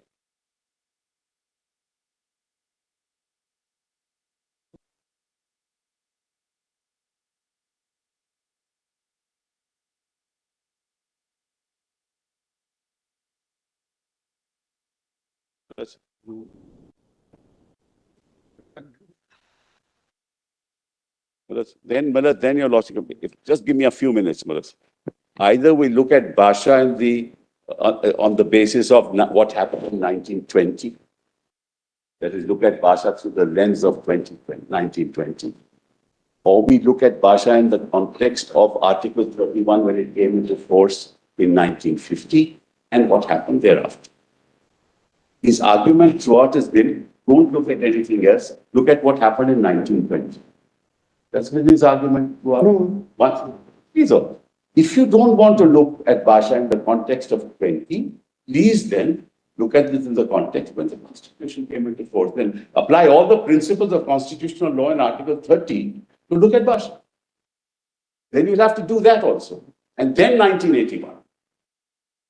That's not an easy exercise. Lord Basha also examines 51 and 65th amendment. Therefore, you'll have to look at Article 30, sub-Article 1. And you don't look at Basha amendments on the lens of 1920 then. Then you'll have to do into all that. And my respectful submission is, Manoj, that exercise need not be done. We are ready to, Manoj, to argue Basha in 1920. Because that's how it happened. And that's throughout what has been said. Look at the Constitution, look at the regulations, look at what Basha says, look at what the rector said, look at what the chancellors have appointed. This is all Basha 1920. We'll answer that. Basha on the basis of the position as it stood in 1968. Yes. Look at it and see whether it was established by a minority or not. It's all you have to look at. There is one more aspect, Manoj. Let me just supposing, my Lord, your Lordship considers 1981 Act also, and your Lordship holds that that Act is valid. It's unnecessary to examine Basha. You are right, Mr. Deveri, but it's equally valid in case we hold that Basha is... saying consider together. So the 81 Act, if it is valid, then Basha in any case is overridden then according to us. Because, I mean, that's the argument on... Even if Basha remains valid, the new Act has come which is valid and therefore... What they want to do, let me put it in this bluntly, what they want to do. Basha relies upon 1951 and 1965 amendment also, yes. Part of the 1965 amendment has been done away with the 1981. 1981. Yes, you go into that whether it was done validly or not. Impossible to separate. Not looking at Basha in the context. That's what we were saying from the beginning. Truncating. You're not looking at Basha in the context of 51 or 65. On one basis. This issue had come up earlier and we discussed, and thereafter we proceeded on this basis. We are examining the validity of the ratio in Basha. That's all. Number one. Number two, the reason was, why we said so was, we have to see the status of AMU as on the date when Constitution was enforced. In case we come to the conclusion, just 1 minute, please. In Basha, when we read, we found there were 2 aspects dealt with specifically in Basha, or rather 3 aspects which were specifically dealt with in Basha. One is, what is the effect of statutory enactment of a university, of grading a university? Basha says this is the enactment which establishes the university. This is the only aspect dealt with in 1981 amendment. The second aspect dealt with in Basha. Now we can hold, this bench can hold, yes, the statute established the established the university and therefore AMU came into existence. In which case we uphold that, then 1981 amendment has to be examined. And that can be examined by a separate bench, because then the limited issue is what is the consequence of that amendment. Number one, there the argument which will arise is, could the legislature, by merely deleting the word establishment, override the judgment of this court? That will be the issue, which is a separate issue. We have not addressed, nobody has addressed us. We have already gone through by about 5 days or 4 days. Nobody has addressed us on this. The second aspect, the second aspect which is dealt with in Basha relates to administration. And it says it is not administered by the minority right from 1920 or as of in 1950. That's the most important legal issue, because both the sides concede that both the things have to be, in order to be a minority institution, it should be established as well as and administered. So that's a legal issue. The third point raised is the amendment made in 1981. The Basha holds it's not established, de facto established by the minority, and that issue is again before us. So really speaking, we need not go into 1981 amendment per se to decide whether Basha is rightly decided or wrongly decided. So, Solicitor, Mr. Dwivedi, just 1 second. What we'll suggest is this. You are in the midst of your argument, replying to them on merits. Yes. You can conclude your argument. Anyway, even if we decide to go into the validity of the Allahabad judgment, you said they should open first. We understand why you're saying that. No difficulty. So on this aspect, you complete your submissions. When we read Basha with you, again, we will be able to then fine-tune our own understanding on whether that issue of the Allahabad judgment should or should not be decided together. We will read Basha with you. So when you are reading Basha with us, or for us, you can also focus on these issues which Mr. Dwivedi, Mr. Kaul and you are saying requires us to also decide the issue of Allahabad in this reference. So right now we can continue with your submission, because you're now on the almost at the latter fag end of your at the end of your submissions. Certainly, that's not the. So we'll conclude your submission. Really, this. It's the appropriateness. Yeah, appropriateness. We will hear you at the end once you have argued on Basha. Only give me. We will hear you for 5 minutes on that, and then we will hear the others anyway, because this has to be dealt with. The merits everybody will argue. Then on the appropriateness of considering the issue of Allahabad as well, we will hear each of you and then take a call. I'll just add one thing. I bow down. That's fine. Lord, what has happened is this. As far as the 51 amendment is concerned, Basha says it was just in conformity with the Constitution. We have argued that the 65 amendment was an emergency amendment, but it was reversed in 81. To that extent, my lord, we can certainly go into it depending on what It's not separable. On this argument, it's not separable. Now, you have shown us this. Do you have anything else that we need to see in the chart, so that then after lunch we can... The chart, my lord, is... now, but, my lord, what is happening? What is the remaining part that now... What is happening is this. And let me, my lord, be a little more clearer rather than being diplomatic. What they want is, they are taking a chance whether Basha is right or not.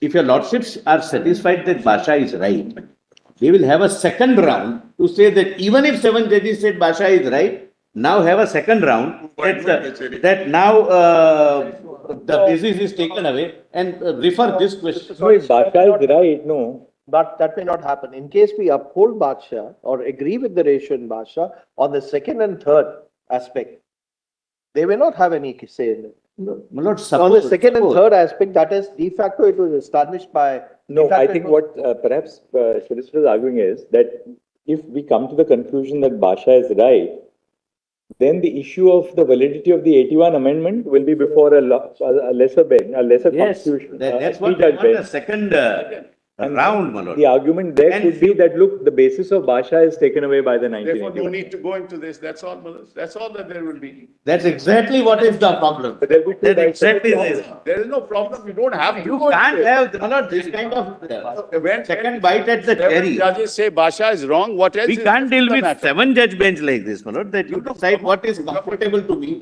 and don't I decide think you are what. more hurt about it than the 7 judges. Both should be decided together. That's the appropriate. Lord, the Meaning, reference is the matters are referred. On this, we'll just defer it a little bit. You conclude your arguments. We'll also read Bhasha with you. Once we reread Bhasha with you, we would have read Bhasha with two different I perspectives. need to read, my lord, some debates in 65 and that, my lord, that would be very crucial. All right. So now after this, we'll be referring to the debates Yes. and then directly take us to Bhasha, or what's the? Yes, that's the. And then we'll conclude. There is only one thing I must. So I guess about 20 minutes for the debates and about half an hour I'll for. take, my lord, 7 sessions. I'll not repeat anything. No, Not repeat anything. So, but now what remains from your argument is the debates and then followed by Bhasha. Bhasha and, my lord, few other points. But there is only one thing I must point out, the legal obstacle for them is the court suggested by them. If Lord Basha is to be considered independent, not in the right of 81, virtually these proceedings will be sitting Lord like an appellate proceeding. That is going to be my submission. One principle, Lord, larger bench can go into the ratio, not the decision in that case. That's what you. Not the factual findings. Well, that is going to be my submission. To convert the reference Lord into an appeal. This is not an appeal from 5-judge bench to 7-judge bench, intra-court appeal. The argument was, look at this, what he says, look at this, what he says. In fact, Manoj, that's going to be one of my Presently, functions. look, we'll presently be open unless, There are until some we read judgments also I'll be Bhasha. citing. No, until we read Bhasha with the Solicitor General, let's, because, ultimately a judgment also depends on how it's, how it is interpreted by both the sides. So let's read Bhasha with you and then we'll take a final call. And Manoj, there are One more some anomaly, my judgments lords, followed on reflect on that, my lord. Just one more anomaly. Assume, my lords, my lords decide that Basha is rightly decided. By relegating the 81 question to a smaller bench, they will get the opportunity to argue that notwithstanding Basha, 81 amendment is declaratory and curative. Therefore, Basha will not apply. Please see the anomaly. Then 7 judges will have held Basha, and thereafter have choice of 2 litigations, my lord, in a matter which are inseparable. And again, anomalously, my lord, they'll argue what is something contrary to what is decided. We'll not conclude an opinion at this stage. Let's, because solicitor is on his legs now, and we have almost substantially completed the arguments. One more session is what he requires. So today we'll finish anyway, even by his own.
Now, what next, Mr.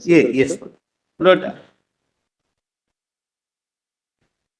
One aspect also can be kept in mind, that is the referring order in the last paragraph refers the whole matter to your lordships. It says consequently we refer the whole matter. We'll just look at that. Your lordship. Same time, whether the appeal had been filed by the Union of India against the Allahabad High Court. yes, my learned friend is right, factual. And thereafter, Government of India, on a considered decision, filed an affidavit saying that we are not pressing this appeal.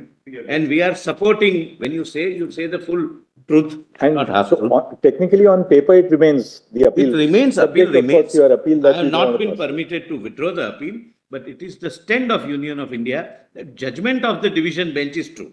And there's an appeal by AMU also. Yes. Separate appeal. Several, there are several. General, in case we go into 81 amendment, then this issue will arise. Whether a legislative act or an amendment made by the parliament, subsequently you can withdraw. That will be an issue. Correct, Manoj. Correct. And I'll have to address that, Manoj. Therefore- I'm not running away therefore- from that question. Correct. And there are two options before us. Either we accept the ratio in Bhasha. In case the ratio in Bhasha is accepted, then we come to three conclusions. It's de jure established by a statute and not by the minority committee. It is de facto established not by the minority committee. Three, it is not administered by the minority committee. And four, And- surrendering. Surrendering is part of 1, 2, and 3. Yes. It's 1, 2, and 3. a lot of subsumed then. It's subsumed in that. Yes. It's an argument dealing in support of that. Now, as far as 1981 amendment is concerned, it only deals with de jure, first part of it, de jure establishment of the by statute. It doesn't deal with the other two. 81 amendment does not touch. And if I'm not mistaken, when we read Bhasha, it deals with all the three contentions. Correct. I think you're also of the opinion it deals with all the three situations. Yes. De jure, de facto, and administer. Correct. Your Lordship, sir.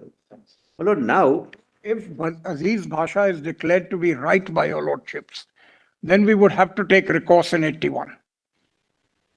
That's separate issue. that's the whole point. That is something, what is the effect of 81 amendment? That may have to be sent back to the High Court itself for fresh consideration. No. It will be before a regular. Decided here. That will be a separate, let's not open up a new That's debate. quite right, Lord. Quite right. Lord, the position will be this, and I leave it at that. Lord, the position will be like this. If they succeed, they get a second chance before a regular bench. If we succeed, then there is no chance. If they lose, I'm sorry, reverse. If they lose, they get a second chance. If we lose, we lose. No, Mr. Mehta probably be a very limited chance. Lord, your Lordship knows the ingenuity, my Lord. This is pending since years. Because if we uphold on the second and third principles, even if they succeed on the first part, that statutory establishment has been taken away. Lord, on that, we have sufficiently assisted your Lordships, whether to take it up here or wait. It is entirely your Lordship's We'll call. just take it I'll on. not. We'll also like to read Bhasha with you, and then I think we But can before take up that, complaints. Lord, what I have done is, Lord, I desired to read the entire debate of 65, amendment of 1965. But with a view, my Lord, not to curtail, my Lord, with a view to curtail my time, my Lord, I will read only one, where the Honorable Education Minister, Justice Chagla, my Lord, summarizes. Justice Chagla was, my Lord, dealing with my Lord, member of Parliament called Frank Anthony, who had appeared in Kerala education. He was a member of our bar. Yes. Yes, Very he was a, Outstanding. vibrant member of our bar. yes. He was a. There are some As a interesting. young lawyer, I've heard Mr. Anthony argue, actually, Frank Anthony argue. Lord, The school is named after him, the Frank Anthony. yes. Lord, he was Yeah, he established a it. nominated member as an Anglo-Indian committee. He was a nominated member as an Anglo-Indian community. My lord, in fact, there is a very beautiful and interesting exchange between Justice Chagla and Frank Anthony, my lord, because both were, my lord, were from the same field. But the Justice Chagla had to say that you will have to concede that I know a little law, including the constitutional law. That's what Justice Chagla said in the debate, my lord. And Lord, all right, let's see what are we seeing next now. my lord, please come to, my lord, my note 2B. My lord, I am reading only one paragraph of Justice Chagla's my lord, address. This is the parliamentary debate. Parliamentary debate in 65 amendment, when the 65th amendment was introduced. This is inter alia what he said. My lord, what he does is, Mr. Solicitor, page. I'm sorry, my lord, page 111 at the foot. But Justice Chagla narrates the history. Justice Chagla does two things. He narrates the history, which I have broadly pointed out to your lordships. And second, he says that there is a reason why our constitution makers have given them a separate status in the constitution itself as institution of national character. And thereafter, my lord, he says this, Lord, at the foot, 2nd September 1965. Your lordships would recall. Can I request you, by chance I opened up a wrong page. 2B. In 2B. That's a speech of Monana Azad. That's right.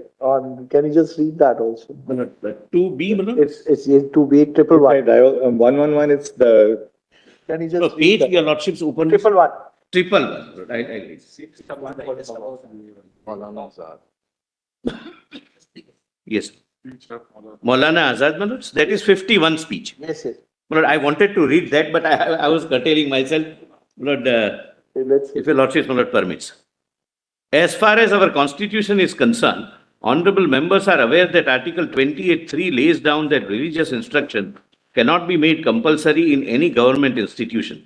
This necessitated a reconsideration of the question as far as these two universities are concerned. In both the universities, the Hindu university and the Muslim university, the religious instruction is compulsory. This was against the Article 28 of the Constitution and necessitated the making of certain changes. So the first change that is made is that religious instruction to be made optional. Instead of being compulsory, religious instruction will be given only to those students who themselves would ask for it.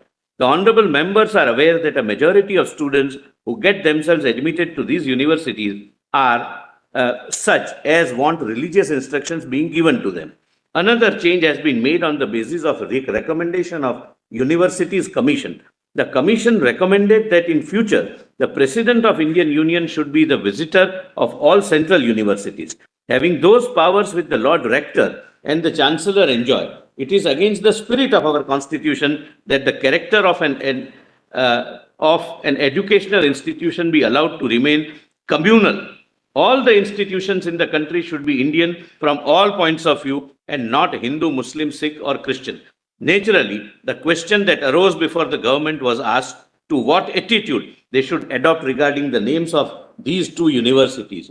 The honorable members may be aware that about 2 years back in 1949, the government intended to introduce a bill consisting of only 2 clauses, one stating that the name of these two universities be changed from Banaras Hindu University and Aligarh Muslim University to Banaras University and Aligarh University, respectively, and the other making it clear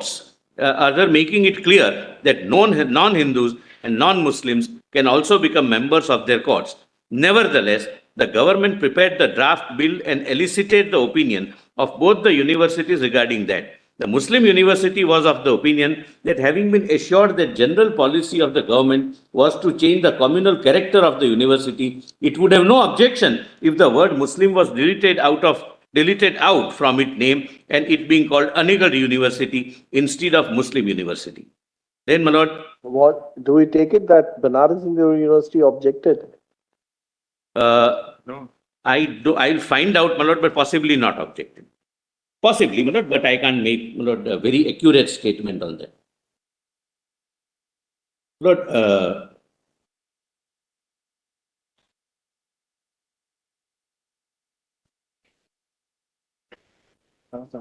Lord, as a matter of fact, No objection. That is why it's.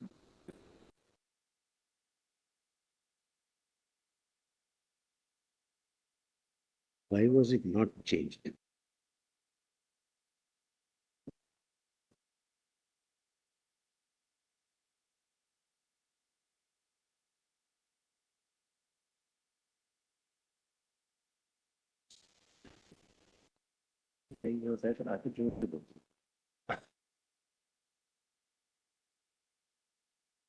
Lord, now, Lord, at the foot, Lord, this is Justice Chagla. Lord, after giving history, page 111, Lord, after giving the history of the formation or establishment of the university under the Act, and after saying that it has a separate constitutional status given by the Constituent Assembly, Justice Chagla says this, my lord, as a education minister.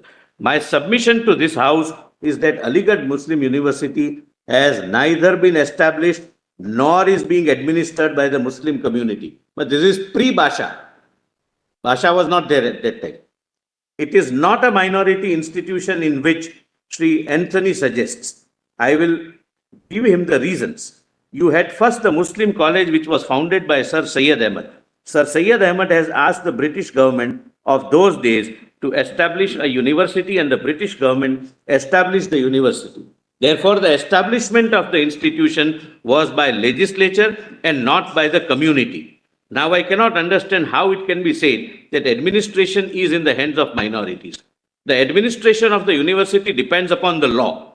During the British times, it depended upon this act. After independence, it depends upon the act as had been amended by the parliament. Does Mr. Anthony suggest that it is open to the Aligarh University or the Muslim community to change the administration of the university even to the slightest degree and go contrary to what the parliament has laid down? If the minority had the right to administer the Aligarh University, then it can have any administration it likes. It can change the administration and it can close down the university. It can change the constitution of the court or the executive council. Can it do so? Even the constitution of the court, of the executive council and the academic council is regulated and not by the minority community but by parliament. There is another aspect of the matter which Mr. Anthony has completely forgotten. He has attached great importance to the fact that under the Act of 1920, the British government as a concession said that the courts shall consist wholly of Muslims. Now everybody knows that university is administered by the executive council and not by the court. The court, of course, is the supreme authority and it is like a showpiece. It meets once a year, lots of people come there and make speeches and pass a resolution, but the day-to-day administration, selection, appointments, and so on are carried on by the executive council, and it is significant that even if in the British days, it was not provided that executive council shall consist only of Muslims. That clearly shows that British government did not concede the argument. Although there is no constitution then, the argument is now advanced by Mr. Anthony that the minority has a right to administer a particular institution. I say that this institution was not established by the minority, nor is it being administered by the minority community. That is the legal position as far as Article 30 is concerned. Now, my lord, may kindly, my lord, see 3A, Basha. Page 3, my lord. Would you like to, before going to that, after that speech which we read of Mr. Chagla, yes, read the speech of Mr. Somnath Chatterjee on the 81 amendment, which is the next page. I wanted to, but I didn't want to. There's the next page. There's the next yes, page. Yes, yes. Which was the... Is 113. 2B. I'm sorry. 2B. Yes, my lord. Leading member of parliament on the proposed amendment in 81 observed as under Somnath Chatterjee. Kindly see what this bill says. It seeks to restore the minority character of the university, and that is also in the statement of the Honorable Minister. So far as bringing into effect of this university is concerned, it was done under a statute. Everybody knows that. The statute has been construed by the Supreme Court in the background of Article 30 of the Constitution of India. It appears that the Supreme Court is thinking to have it considered by a larger bench, but the fact that the university was brought into existence by an act of parliament is a historical fact which cannot be ignored by anybody. This bill wants to restore the minority character of the university. Undoubtedly, we appreciate the great efforts made by some of the leading Muslims, intellectuals and educationists in this country, and we greatly appreciate the efforts made by them. How can you, by legislation, change the history? We do not know. What I am apprehending is that by this, you are also opening floodgates of litigation, which we do not want. If an institution has been established in a particular manner by retrospective legislation, you cannot change its manner. The Supreme Court had held that it was set up by a statutory enactment and that it was not established by a particular community. The word establishment is now being brought in only with a view to attract Article 30 of the Constitution, because the language used there is established. Sri Somnath Chatterjee may be, but the minister herself has said that what is being done is that word establish is being deleted from the present act to show that it was not established by the statute. Can what was done in 1920 be undone in 1981 by a legislation like this? The fact cannot be altered by a legislation like this, which is supposed to have retrospective effect. What is the position? By omitting the word establish from the existing statute, they want to contend so. As I said, we appreciate the sentiments, but the question is, can it be achieved? It has been established by a particular community. Therefore, Article 30 can be attracted. That is the argument. The minister herself has apprehended it, and she has been advised, I take it, that it seeks the restoration of minority character. So my question is whether you can restore a character which was not there at the beginning, the character, pre-20 character, Somnath Chatterjee is talking about. Beginning, because we have to consider the statutory enactment which brought it into existence. Maybe this is done with a view to persuading the Supreme Court to come to a decision. We cannot visualize what the Supreme Court will do, but the statutory provision is being changed in order to pave way for the Supreme Court to come to a decision. There is also a change in the definition. The definition of the word university is now being changed. How can a fact be altered by a change in the definition? Please Manoj, mark this. According to, Your Lordship, sir. Yes. According to the proposed amendment, university means an educational institution of their choice established by the Muslims of India, which originated as Mohammedan Anglo-Oriental College, Aligarh, and which was subsequently incorporated as Aligarh Muslim University. Therefore, they now, by an amendment, want to make the university of a different origin from that was done when the law was enacted. That's right.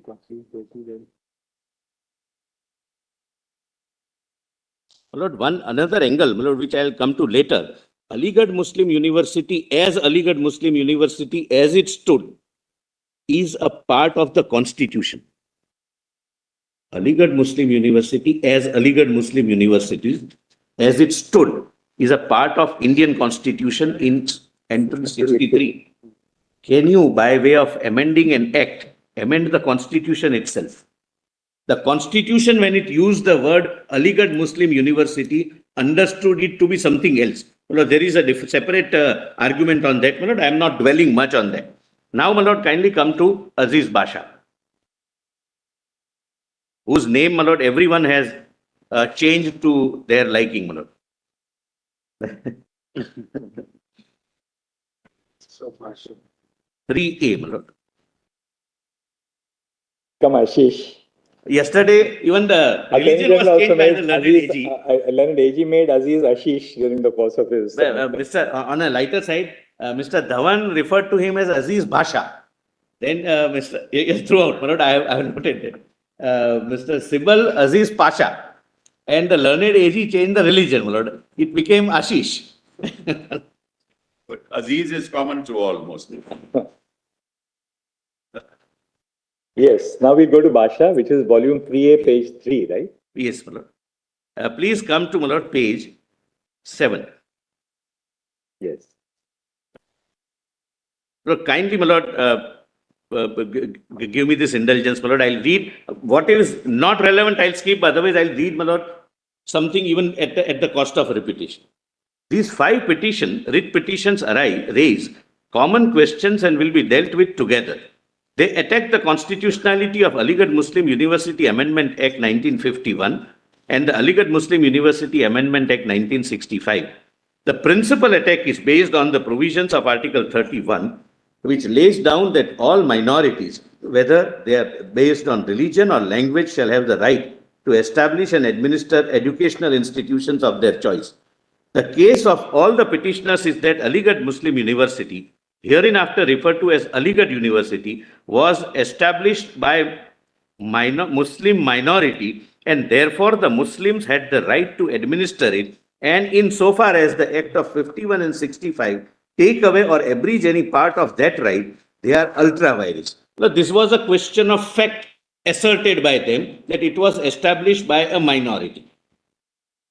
Besides the principal attack, the 2 acts are also subsidiarily attacked for violating the fundamental rights guaranteed under Article 14, 19, 25, etc. Your lordships can, lord, skip. Then, my lord, the government opposes the petition. The petitions have been opposed on behalf of the Union of India, and its main contention is that Aligarh University was established in 1920 by Aligarh Muslim University Act number so and so, and that this establishment was not by the Muslim minority, but the government of India by virtue of a statute, namely the 1920 Act, and therefore the Muslim minority could not claim any fundamental right to administer the Aligarh University under Article 13. Manoj, thereafter, Manoj, please see further. It was further contended that as the Aligarh University was established by the 1920 Act by the Government of India, Parliament had the right to amend the statute as it thought fit in the interest of education, and the amendments made by the Act of 51 and 65 were perfectly valid, as there was no question of their taking away the right of Muslim minority to administer Aligarh University, for the minority not having established the university could not claim the right to administer it. It was further contended that the fact that under the provisions of 1920 Act, the court of Aligarh University was to be composed entirely of Muslims did not give any right to Muslim community as such to administer the university, which had been administered by the authorities established by 1920 Act. This is a factual assertion made. My lord, I am respectfully, my lord, trying to urge that your lordships are virtually called upon to sit in appeal over a 5-judge bench judgment. There are adjudications on interpretation and facts. My lord, kindly, my lord, let me go further. It was further contended that the attack based on 6 articles that, my lord, your lordships can, my lord, skip. It is necessary to refer to the history previous to the establishment of the Aligarh University in 1920. My lord, now facts are being discussed. In order to understand the contentions raised on either side, it appears that as far back as 1870, Sir Syed Ahmad Khan thought that the backwardness of the Muslim community was due to their neglect of modern education. He therefore conceived the idea of imparting liberal education to Muslims in literature and science, while at the same time instruction was to be given in Muslim religion and traditions also. With this object in mind, he organized a committee to devise ways and means for educational regeneration of Muslims, and in May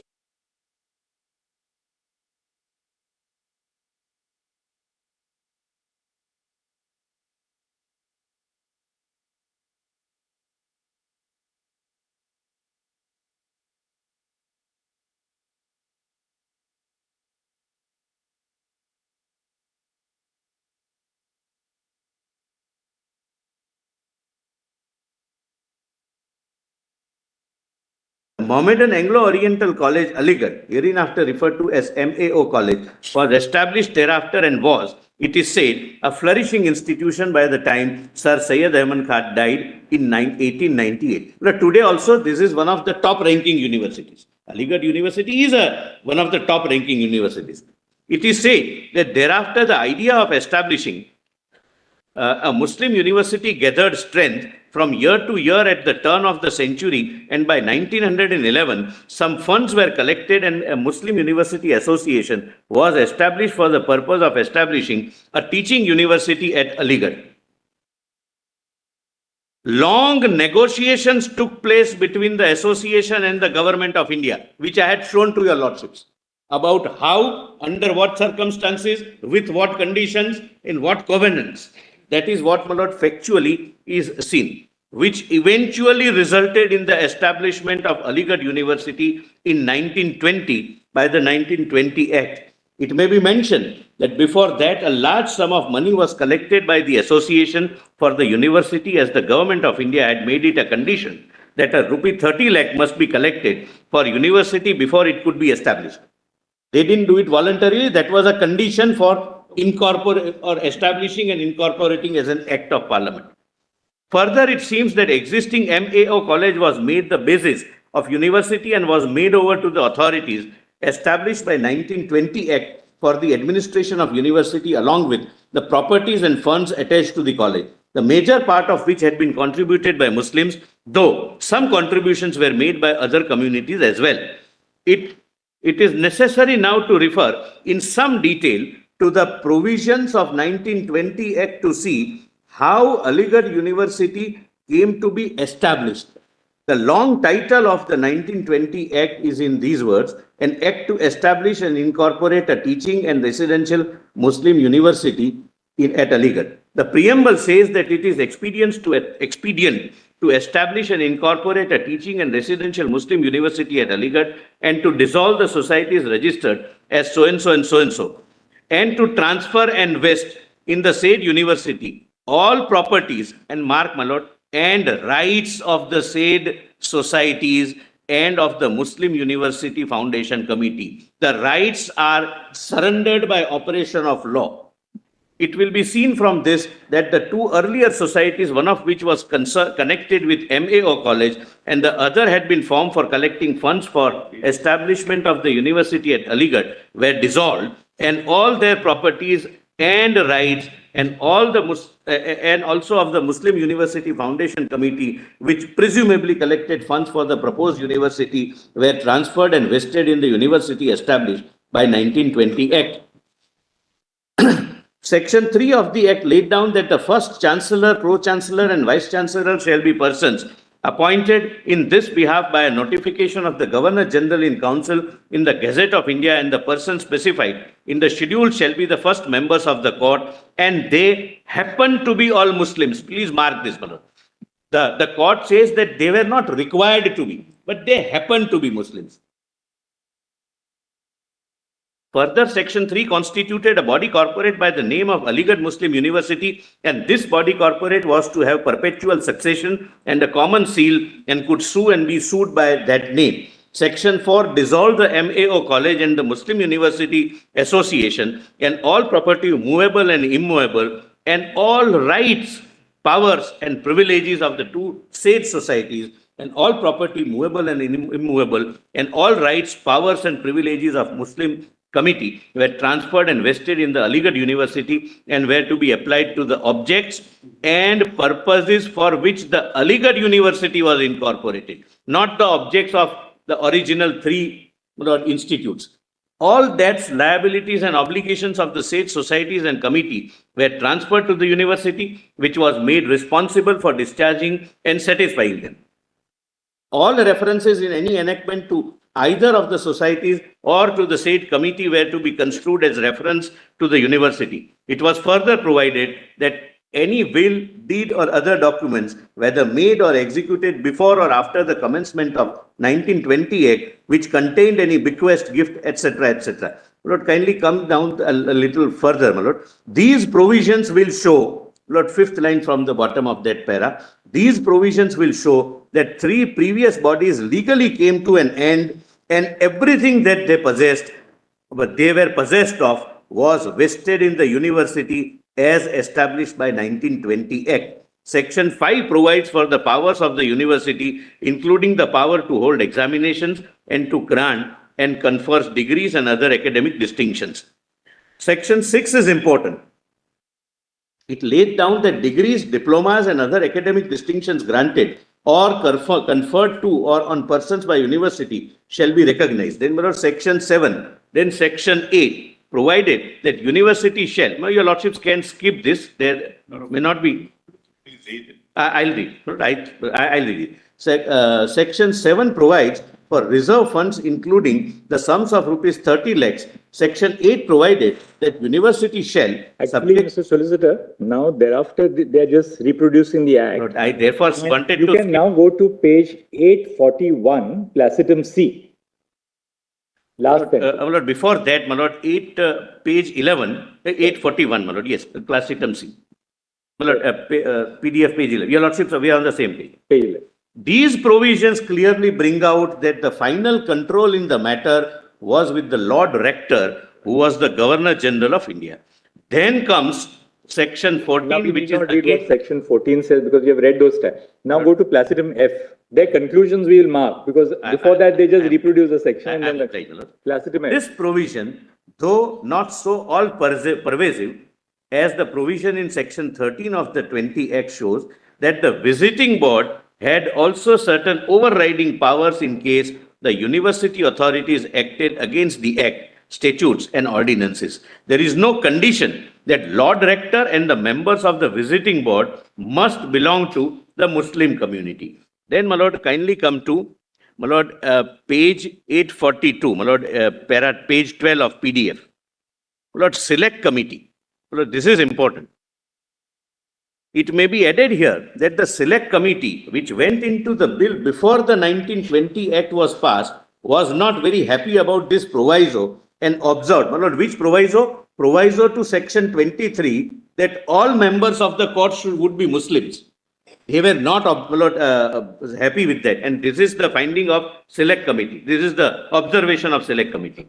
In reference to the constitution of the court, we have retained the provision that no person other than Muslim shall be a member thereof.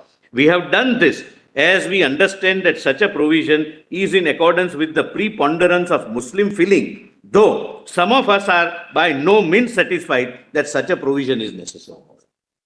This was the genesis, my learned friend talks of genesis. This was the genesis, that what we are establishing is a secular university. But they said that we give in to their status, their request. Then, my lord, next is 23.2. Your lordships can consider skipping. Section 24 dealt with executive council. The last sentence in the paragraph, the power of making statutes. Well, I'll read them. I don't wish to. The way, my lord, petitioners read, I didn't want to read, my lord. They read, my lord.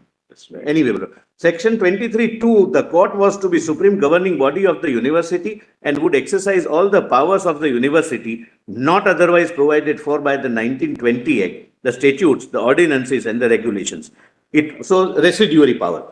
It was given the power to review the acts of executive and academic councils, save where such council had acted in accordance with powers conferred on them under the Act, the statute or ordinances. So, if they have acted in accordance under those, court had no powers. The statute to direct that necessary action be taken by the executive or the academic council, as the case might be, on any recommendation of the Lord Rector. The power of making statutes was also conferred on the court, along with other powers necessary for functioning of the university. Please pause here. Lord, the real section says the power of amendment is subject to the approval. He can even, Governor General in Council can even completely reject. Section 24 dealt with the Executive Council, 25 with the Academic Council and 26 with other authorities of the university. Section 27, 28. There is an important provision in Section 28 which laid down that no new statute or amendment or repeal of an existing statute shall have any validity until it has been submitted through the visiting board, which may record its opinion thereon to the Governor General in Council and has been approved by the latter, who may sanction, disallow or remit it for further consideration. This provision clearly shows that the final power of the administration of the university rested with the Governor General in Council. Section 29 dealt with so-and-so, so-and-so. Please come to, my lord, slightly above H. no new ordinance amendment or repeal of any existing ordinance shall have any validity until it has been submitted through the court so and so, who may sanction allowed. This again shows that even ordinances could not be made by the university without the approval of Governor General in Council.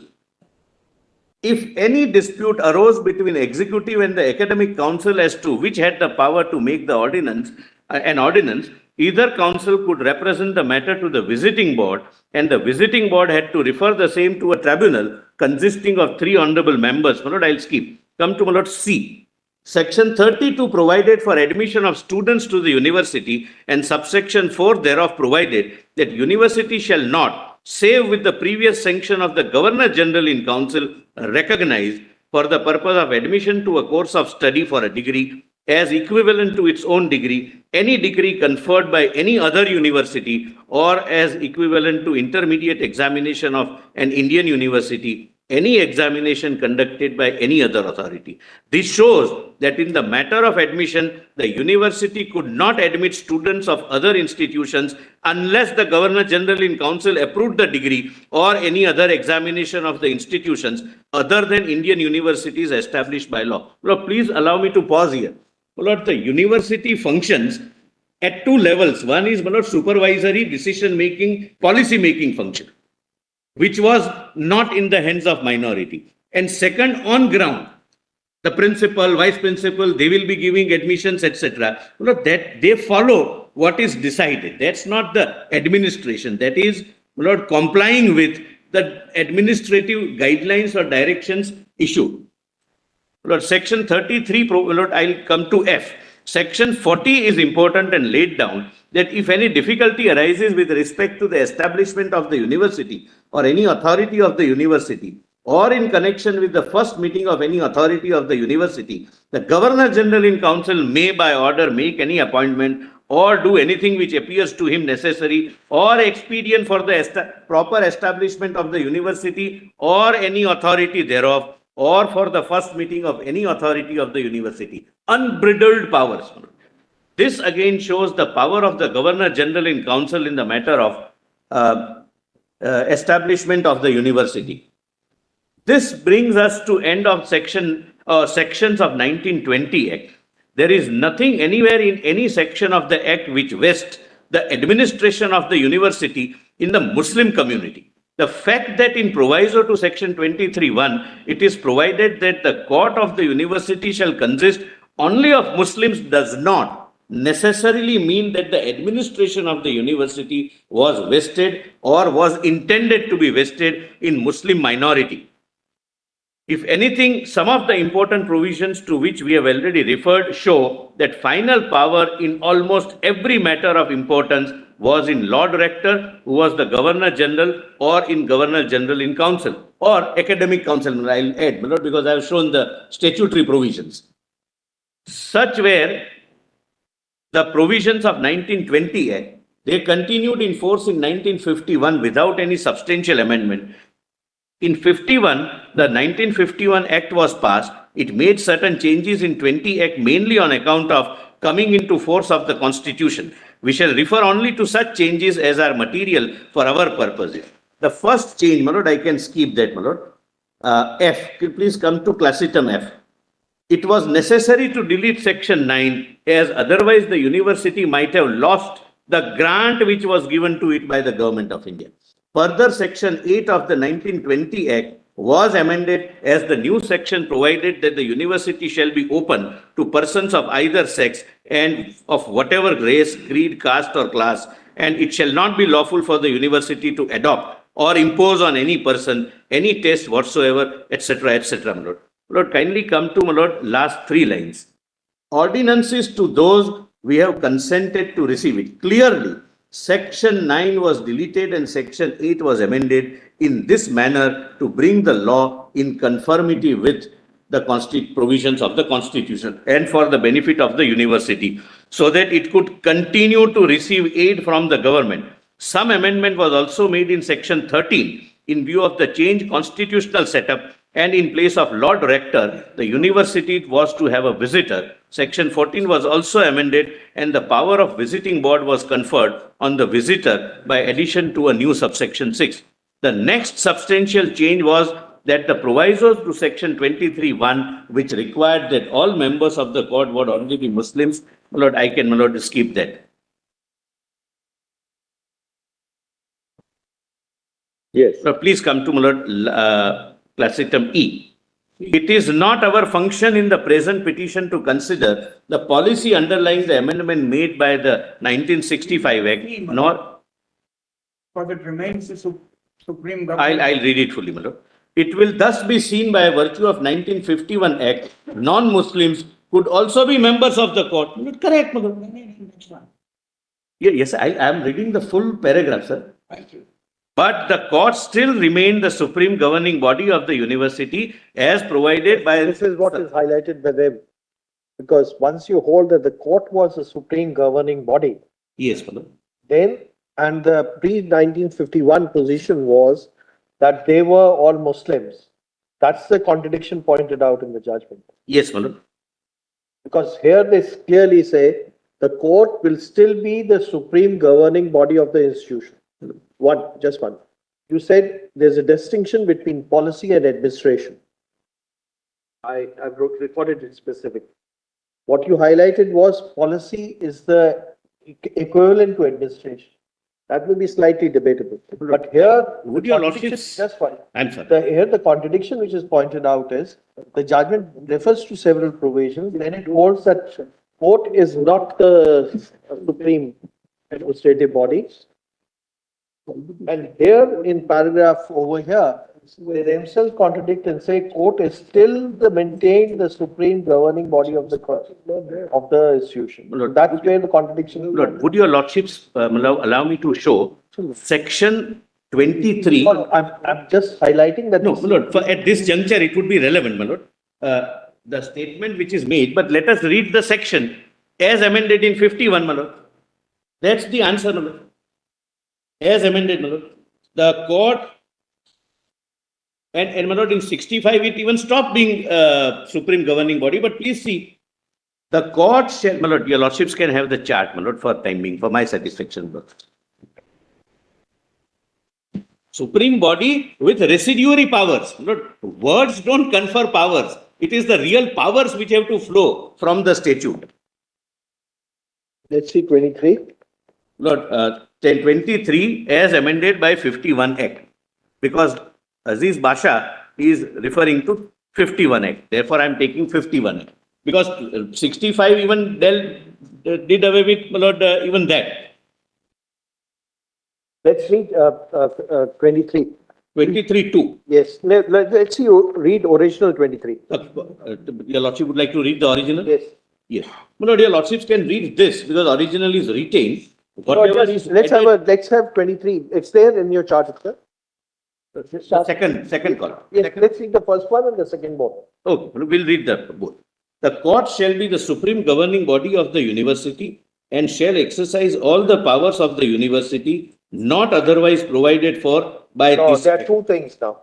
Just read part 1 also. The court shall consist of the chancellor, pro-vice chancellor, vice chancellor for the time being, and such other persons as may be specified in the statutes, provided that no person other than the Muslim will be a member thereof. Correct. Now, will it also mean, the proviso will also mean that the chancellor, pro-vice chancellor and vice chancellor should be Muslims? It cannot mean. It cannot. 1 minute, please. No, Only a minute. no. Only a minute. Question to the other side, why? Will it mean that the Lord, they chancellor, pro-vice chancellor and the vice chancellor will be Muslim? Because if they are members of the court and the proviso say they have to be, all members of the court will be Muslim, can it be impliedly said that No, the Lord, chancellor, vice chancellor? we had examined this one. Lord.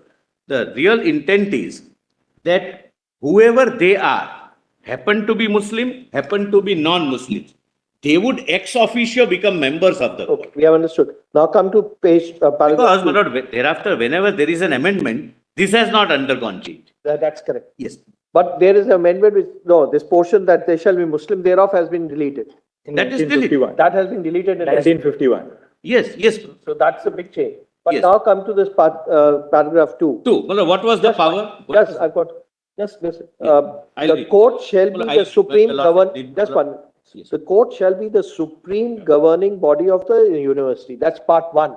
Correct. Manoj. And shall exercise powers of the university is not exercisable Not otherwise otherwise provided. provided. So there are two parts to it. One is it's a supreme governing body. That's part 1. The second is it shall exercise such other have the power to exercise such other powers which are not specified by the statute, ordinances, or regulations. So, right, miscellaneous, what do we call? No, it's not. Residuary powers. That's part 2. Part 1 is it being the supreme governing body. Thereafter, please read, Supreme Governing Body, and shall exercise all the powers of the university not otherwise provided for by this act, the statute, the ordinances, and the regulations. It shall have power to review the acts of executive and academic council, but which powers? Review of what? Save where such councils have acted in accordance with powers conferred on them under this act, the statute, and the ordinances. If something else happens, they can review the functioning or powers exercised by these three bodies. So here also they have residuary power. Then, and direct that necessary action be taken by the executive or the academic council as the case may be on any recommendations of the Lord Rector. Again, my lord, their recommendation is not binding. It goes via Lord Rector, and if the Lord Rector finds that yes, this is a power exercised by academic council or executive council, which is not their part of the power under the statute or ordinance, and the court has something to say, then my lord, their recommendation will go. So, my lord, it's a misnomer to say that it is a supreme governing body. Supreme governing body, yes, for anything other than what is provided for under the statute. Suppose the statute confers absolute power on executive council about admissions. Then, my lord, this body the court will not come into the picture. If the ordinance provides supreme power of, say, rustication of students or conferment of degrees or the quality of examination, that would be decided by those 15 or 16 people of executive council or academic council, not by 180 people, my lord, sitting together. The court is supreme only in respect of those powers which are not expressly or by implication conferred on other authorities. Yes, therefore residuary, that's my respectful submission. That is what the provision says. That's the, my lord, interpretation. Now, my lord, in 51, my lord, your lordship said, my lord, the second column, this proviso is deleted, provided that no person other than Muslim shall be a member thereof, and this power is also taken away, my lord, on the next page, and direct that necessary action be taken by executive or the academic council, as the case may be, on any recommendation of the Lord Rector. My lord, this is taken away. Otherwise, the residuary powers not vested elsewhere under the statutes or ordinance is remain. Not 12D may be read. The last line, D. Last line of? Yeah. The power is the. Correct, my lord. I am on the act, my lord, right now. My lord, here when your lordships have this, my lord, can your lordships also see 65 amendment, because Basha considered that also? Yes. The argument on 65 amendment is it's because of the peculiar situation which had come about in 65. Yes. It was a little disturbing situation. Yes. And therefore, the amendment was There were several issues, my lord, which we may not go into. I tried to find out what are the reasons. Aligarh Jung was the vice chancellor, if my research is correct, very eminent diplomat, and he was so brutally attacked. He became governor of Maharashtra. He was governor of Maharashtra also, my lord, and he was an ambassador in several important countries, and he was a very diplomat of repute. He was requested by Justice Chagla to go there and handle the situation, because there were several things happening which I am not right now going to, my lord, discuss. It's not in good taste. He was so brutally attacked that he had about 20 wounds on the vital parts of his body and he barely survived. But their argument on that is these were temporary in nature. My lord, it continued. Tide over the problem at that time. My lord, kindly see thereafter 72. 72 is 65, my lord, please see. 65, my lord, they make it only advisory. But my lord, Their argument on that will be that if one holds that it is a minority institution in terms of Article 30, then these amendments may be wrong, may be contrary to the law. then, my lord, what can be wrong? Then those amendments are contrary to Article 30 because they withdraw. That's a separate argument. We understand that. My lord, they have That not, your argument that it is not a minority institution stands not my lord, supported. that has attained finality. My lord, that amendment on facts, your lordship we would examine then once- be requested to sit in appeal. If your lordships have to, my lord, there are some finding of facts also recorded. If your lordships were to be requested to declare those amendments to be unconstitutional after, my lord, almost 60 years, I'm not on delay, and that too without putting any challenge, my lord, then it would be exercising the power of a... Basha, the challenge was there. Basha Yes. challenge was there. Correct, my lord. Basha, the But challenge. kindly see the reference order. Reference order says there is a question frame. Reference order, my lord, unfortunately is not shown to your lordships. It's not that you entirely Reference order was shown to us. that There are two reconsider Basha, entirely reconsider and take a different view. That's not, my lord, the reference. Reference is that there was a reference made to 11 judges bench in TMFI. What can be the indicia for deciding that this institution is a minority institution? That was not answered by TMFI. And therefore, the court refers it that Basha has something to do and impugn order in those appeals referred to Basha. Therefore, Basha is here. Not that the court is requested to take a different view sitting in appeal over Basha. I'm sorry, I'm better. I'm right to address. Yes, my lord, just for want of better expression, what I'm saying. Well, let me, my lord, go further. It will thus be seen that by virtue, my lord, I have read that, my lord. It is remarkable that though the proviso to section 23(1) was deleted as far back as 1951, there was no challenge to 51 Act till after Ordinance 2 of 65 was passed. My lord, 51 is now, my lord, what, 74 years away. Back, my lord. The reason for this might be that there was practically no substantial change in the administrative setup of 1920 Act, and it was only when a drastic change was made by the Ordinance of 1965 followed by 65 Act that challenge was made not only to the 65 Act but also to this 51 Act, insofar as it did away with the proviso to section 23(1). It is not our function in the present petition to consider the policy underlying the amendments made in the 1965 Act, nor do we propose to go into the merits of the amendments made by 1965 Act. We are in the present petition concerned only with the constitutionality of the provisions of 1965 Act. If the provisions are constitutional, they were within the legislative competence. This brings us to the changes made in 65 Act, which have occasioned the present challenge.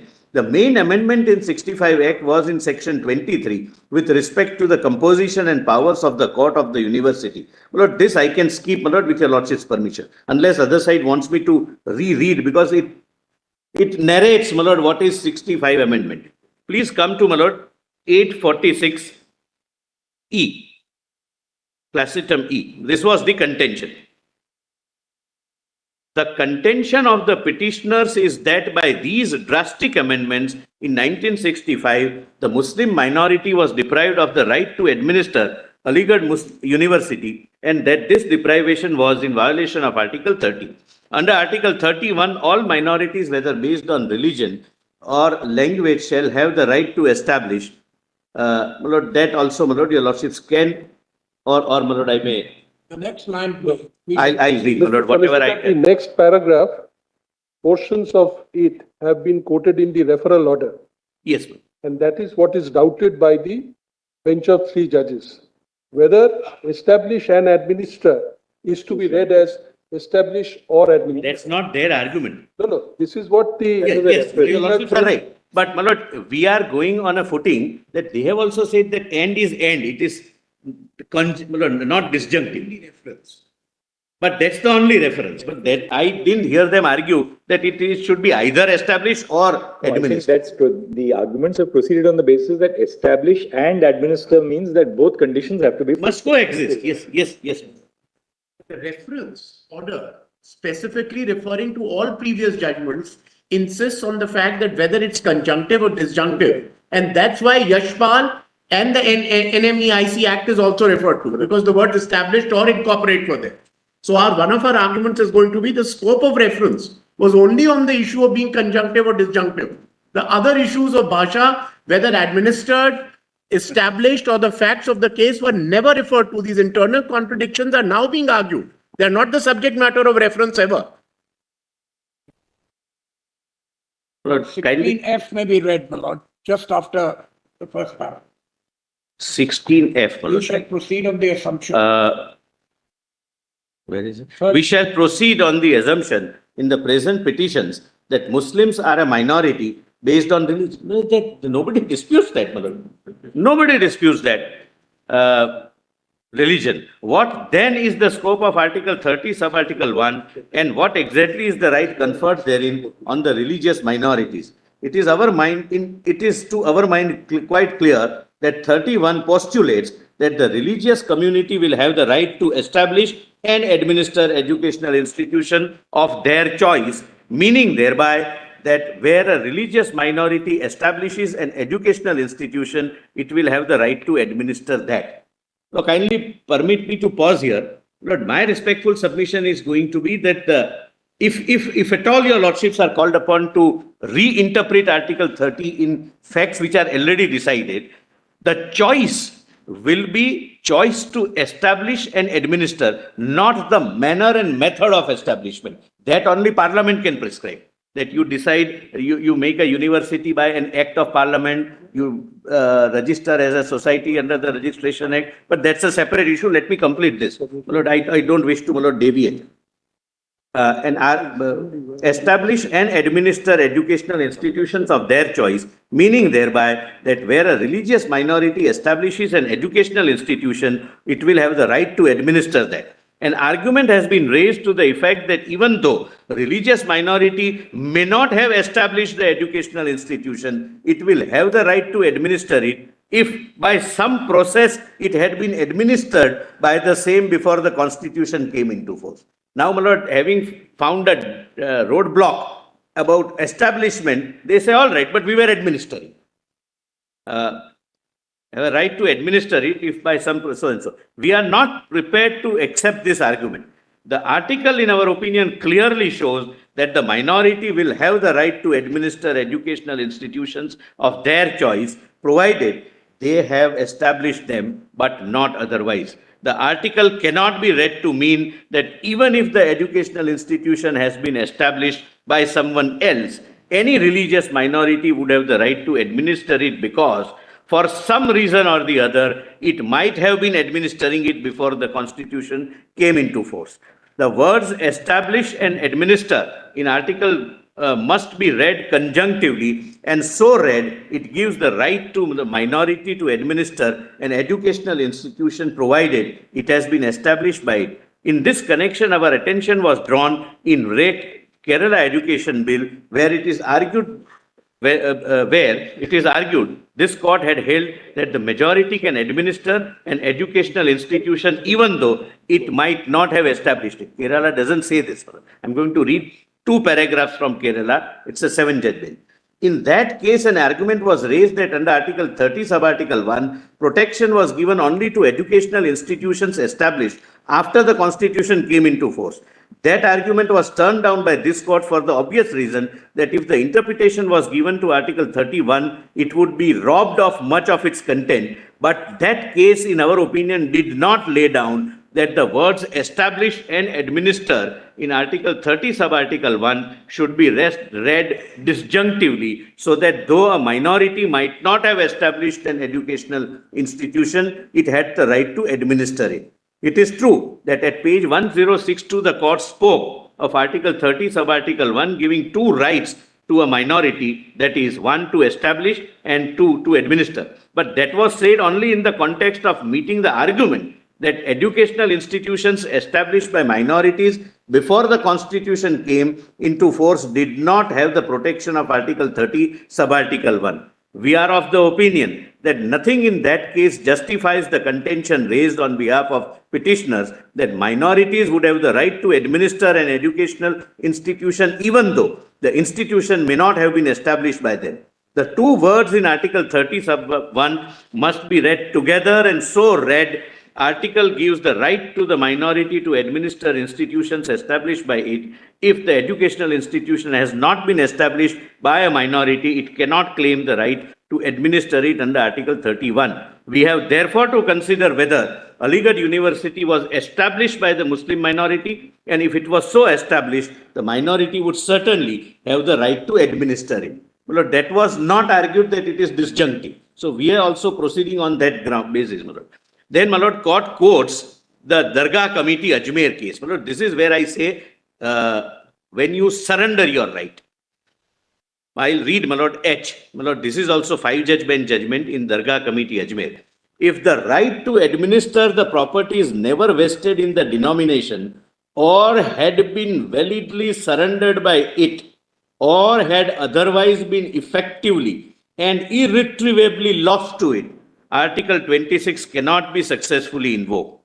Now, my Lord Aziz Basha, the bench says, we shall have to examine closely what happened in 1920 when the 1920 Act was passed to decide, firstly, whether in the face of the Act it could be said that Aligarh University was established by the Muslim minority. Secondly, whether the right to administer it ever vested in the minority. And thirdly, please mark this, even if the right to administer some properties that came to the university vested in the minority before the establishment of Aligarh University, whether it had been surrendered when the Aligarh University came to be established. My Lord, this is a question of fact the court poses for itself and answers as of fact that yes, you have surrendered. Before we do so, we should like to say that words educational institution are of very wide import and would include university also. This was not disputed on behalf of Union of India, and therefore it may be accepted. Thereafter, my Lord, I'll come to D, class item D. There is a good deal in common between educational institutions which are not universities and those which are universities. Both,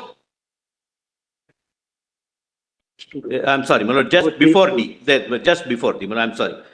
The position with respect to establishment of universities before the constitution came into force in 1950 was this: there was no law in India which prohibited any private individual or body from establishing a university, and it was therefore open to a private individual or body to establish university. My Lord, therefore, my Lord, I gave the history how the regime change took place. Till 56, anyone can establish university. MAO could have done it without, my Lord, surrendering their rights before the Parliament. There is a good deal in common between educational institutions which are not universities and those which are universities. Both teach students and both have teachers for the purpose. But what distinguishes a university from any other educational institution is that a university grants degrees of its own while other educational institutions cannot. It is this granting of degrees by a university which distinguishes it from the ordinary run of educational institutions. See St. David College, etc. Thus, in law, in India, there was no prohibition against establishment of universities by private individuals or bodies, and if any university was so established, it must of necessity be granting degrees before it could be called a university. But though such a university might be granting degrees, it did not follow that the government of the country was bound to recognize those degrees. Britishers would not recognize those degrees. It was not recognized for government service. Therefore, at the cost of repetition, I say many universities came without an act of British Parliament, and they produced one of the finest alumni. I have the list, my lord, but that's not the relevant thing, my lord. I'm not going into it. As a matter of fact, as the law stood up to the time the Constitution came into force, the government was not bound to recognize degrees of universities established by private individuals or bodies, and generally speaking, the government only recognized degrees of universities established by it by law. No private individual or body could before 1950 insist that degrees of any university established by him or it must be recognized by the government. Such recognition depended upon the will of the government, generally expressed through the statute. The importance of the recognition of government in matters of this kind cannot be minimized. This position continued even after the Constitution came into force. It was only in 1956 that by subsection 1 of section 22, the University Grants Commission Act, it was laid down that the right of conferring or granting degrees shall be exercised only by a university established or incorporated by or under a central act. Lord, please mark this word, established or incorporated. Even if it is only incorporated, it is by the statute, my lord. So, my lord, I am on that amendment of 81. Central act, a provincial act or a state act or an institution deemed to be university under section 3 or an institution specially empowered by an act of parliament to confer or grant degrees. Subsection 2 thereof further provided that save as provided in subsection 1, no person or authority shall confer or grant or hold himself or itself as entitled to confer or grant any degree. Section 23 further prohibited the use of the word university by an educational institution unless it is established by law. It was only thereafter that no private individual or body could grant a degree in India. The court now refers to earlier there was no such prohibition. Therefore, it was possible for the Muslim minority to establish a university before the Constitution came into force, though the degrees conferred by such a university were not bound to be recognized by the government. This is the ratio, not that once the ratio as propounded before your lordship is that once it is established by an act, you cease to be a minority, and now the act requires, UGC Act requires an act, and therefore there can be no minority institution. No. Even after UGC Act, there are minority institutions. I have given examples how they are created. Here it was a sui generis case that you could have done what others did. Then there was nothing in 1920 to prevent the Muslim minority, if it so chose, to establish a university. But if it did so, the degrees of such university were not bound to be recognized by the government. It may be that in absence of recognition of degrees granted by a university, it may not have attracted many students. And that is why we find that before the Constitution came into force, most of the universities in India were established by legislation. The Aligarh University was also in the same way established by legislation, and it provided under section 6 of the 1920 Act that the degrees, diplomas and other academic distinctions granted or conferred to or on persons by the university shall be recognized by the government, as are the corresponding degrees, diplomas and other academic distinctions, etc. It is clear, therefore, that even though Muslim minority could have established at Aligarh in 1920 a university, it could not insist that degrees granted by such a university should be recognized by the government. Therefore, when the Aligarh University was established in 1920 and by section 6, its degrees were recognized by the government, an institution was brought into existence which could not be brought into existence by any private individual or body, for such individual or body could not insist upon recognition of degrees conferred by any university established by it. The enactment of section 6 in 1920 Act is a very important circumstance which shows that the Aligarh University, when it came to be established in 1920, was not established by Muslim minority, for the minority could not insist on the recognition by government of the degrees conferred by any university established by it. My Lord, Vishwa Bharati University was a private university and was recognized after UGC Act came into force.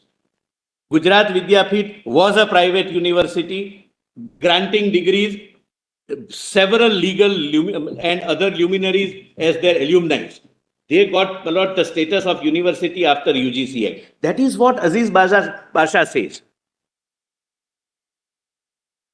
It is true, as it is clear from 1920 Act, that the nucleus of the Aligarh University was the MAO College, which was still then a teaching institution under the Allahabad University. The conversion of that college, if may use that expression, I'm sorry.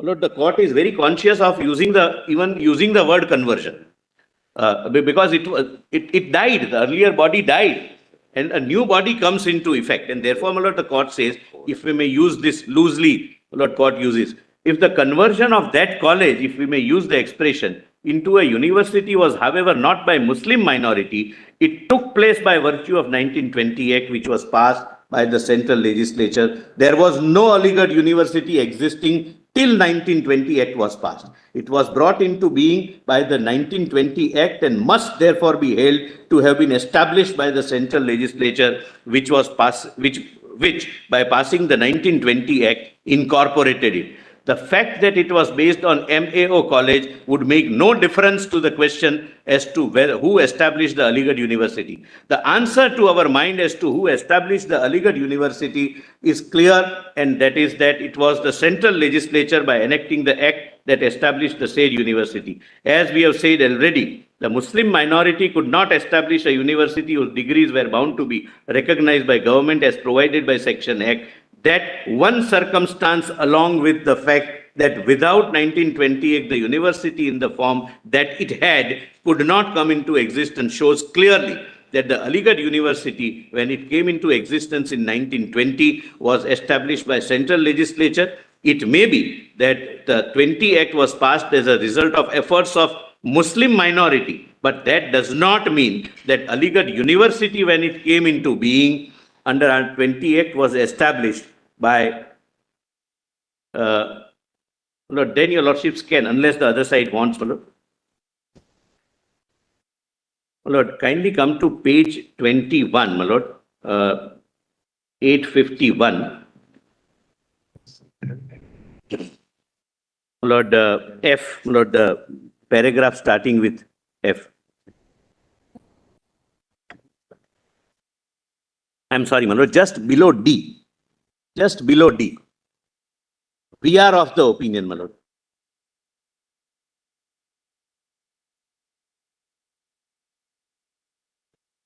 The court has proceeded on the foundation that MAO College and the Muslim University Association were institutions founded by the Muslim minority.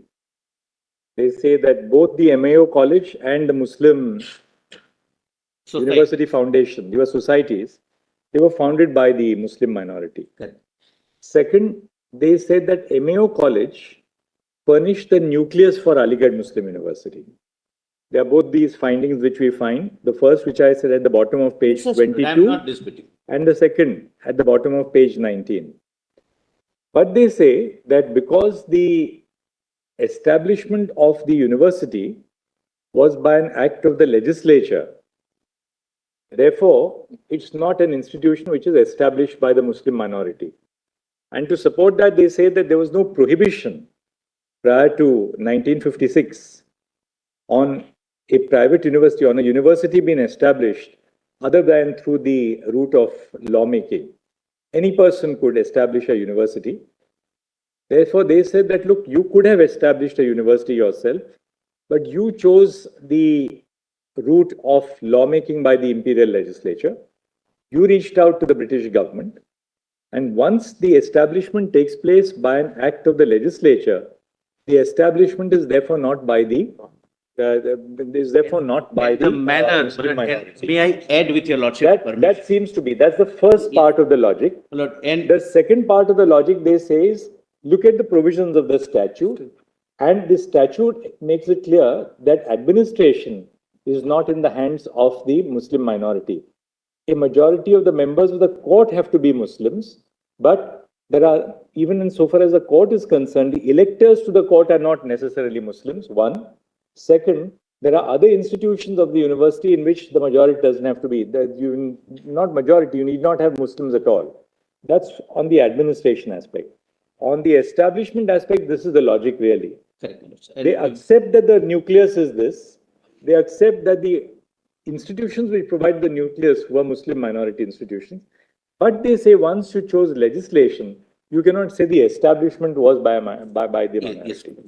And may I add with your lordship's permission? I think that really is the... Lord, one more, with your lordship's permission, I'll add, my lord. The Honorable Court, my lords, rely upon Dargah committee and examine the facts whether you surrendered your right to continue as a minority. The scheme of the statute, the court has looked at in the first part of the judgment and the latter part of the judgment on the aspect of administration. On the establishment, they follow the broad line of argument that, look, the establishment was by law. Yes, bro. And the establishment being by law and having approached the legislature, the government then to pass this law, you didn't establish it yourself. Lord, may I add with your lordship's permission? And how, my lord, I read the ratio, apart from what your lordships have said. Based on Dargah committee, the court also examines whether you had a right to continue as a university of your own. Answer the court gives is yes. Why did you not continue? Why did you surrender your right? Because you wanted your degrees to be recognized. And therefore, the court refers to Dargah committee 5-judge bench judgment that before constitution, if you have surrendered your right of administration, the matter ends. That is the second thing. And third thing, that everything which existed prior to the university coming into existence got dissolved by operation of law in the university with a mandate that whatever is now the corpus, including the debts, will be for the university, not for the objects of MAO. Post-constitution, the fact that you seek recognition by the state is not an indicia of the surrendering of your minority status or the absence of minority status. Because post-constitution, now the law after, both before and after this judgment is that by seeking financial aid or seeking recognition, you don't surrender your minority status because there is an act. Practically, if your degrees are not recognized, it's worthless. No. You are right. There were other institutions pre-independence. One more thing, Lord. Post-independence, of course, after 1956, you cannot set up a university at all. It's a crime. It's a crime. It's an offense to use the word university and to hold out that you are competent to allot degrees and diplomas is a criminal offense. But that goes in their favor, not in yours. No, my lord. I'll tell you why. Because post-1956, you cannot award a degree unless you have been set up as a university. Correct. And that university has been established under law. Right? Therefore, it's a mandate of statute. Correct. Pre-constitution, at least there was an option. Post-constitution and post-1956 and the UGC Act, there is no option now. Therefore, the mere fact that you had to take the legal route in the sense, of a lawmaking route, the lawmaking route, would not by itself be a circumstance indicating the surrender of minority status, would it? Lord, I'm sorry. The court says, and I, in my respectful submission, rightly, that others did not surrender established universities without lawmaking route and granted degrees. But you surrendered it, I'll come a little further, because you wanted your degrees to be recognized by the crown. Lord, there were universities, my lord, I have given the list to your lordships, my lord, prior to the constitution coming into force. There were universities, my lord, how many? I'll just show the list. The other day, but that there were universities functioning, granting degrees, universities of eminence. And the 1920, there was no right to recognition, my lord, by the, even if, my lord, suppose I am, my lord, Sir so-and-so, I constitute a private university, forget minority, majority, and I have very good relationship with the Crown. Crown may accept my degrees, recognize my degrees. Crown may not exercise, my lord. There was no review, judicial review 226, nothing, my lord. There was no concept of fundamental rights for natives. So, my lord, the real ratio is that you had an option the way others had. You chose not to exercise the option. Post-constitution, such a situation will never arise. Because now you have to go before the, my lord, authority under the new act. Not only UGC Act, now there is a Minority Commission, Minority Educational Institutions Act. So now there is no difficulty. Now there would not be any situation which is akin to Aligarh Muslim University. Therefore, I started by saying that Aziz Basha is a fact-specific, act-specific, university-specific, sui generis judgment, deciding the certain factums, which it which fell for consideration. And one of the questions framed is, did you surrender your right? Because there was a right. There was no mandate that you go and get a lawmaking done. Others were exercising their right. They were granting degrees. Why did you not do that? You surrendered everything. Your property goes in the common pool. The property by operation of law is vested in the new body which is created. That is the ratio. My lord, kindly, my lord, read further. My lord, kindly allow me, my lord, to read further. My lord, at page 21, my lord, the unnumbered paragraph. From the history we have set out above, it will be clear that those who were in charge of MAO College, the Muslim University Association and Muslim University Foundation Committee were keen to bring into existence a university at Aligarh. There was nothing in law then to prevent them from doing so, if they so desired, without asking government to help them in the matter. But if they had brought into existence a university on their own, the degrees of the university were not bound to be recognized by the government. It seems to us that it must have been felt by the persons concerned that it would be no use bringing into existence a university if the degrees conferred by the said university were not to be recognized by the government. Gandhiji established many universities. At the same time, 1920, Gujarat Vidyapit, Bihar Vidyapit, Nalanda Vidyapit, Jamia, Vishwa Bharati, yes, my lord. That appears to be the reason why they approached the government for bringing into existence a university at Aligarh whose degrees would be recognized by government. And that is why we find section 6 of the Act laying down that degree so and so. Now please see, it may be accepted for present purpose that MAO College and Muslim University Association and Muslim University Foundation Committee were institutions established by Muslim minority, and the two of them were administered by societies registered under the Societies Registration Act. But if MAO College was to be converted into a university of the kind whose degrees were bound to be recognized by the government, it would not be possible for those who were in charge of MAO College to do so. That is why three institutions to which we have already referred approached the government to bring into existence a university whose degrees would be recognized by government. The 20 Act was then passed by the central legislature and the university came into existence. Please come, my lord, at the foot H, my lord, classitum H. It appears, now my lord, factual adjudication is also done. It appears from paragraph 8 of the schedule that even though the members of the court had to be Muslims, please note, my lord, at that time 35 were the members of the court, my lord, at the relevant point of time in 1920, had to be Muslims. The electorate were not exclusively Muslims. For example, 60 members of the court had to be elected by persons who had made or would make donations of 500 rupees and upwards to or for the purpose of the university. Some of these persons were and could be non-Muslims. 40 persons were to be elected by the registered graduates of the university, and some of the registered graduates were and could be non-Muslims. For the university was open to all persons of either sex and of whatever race, creed or class.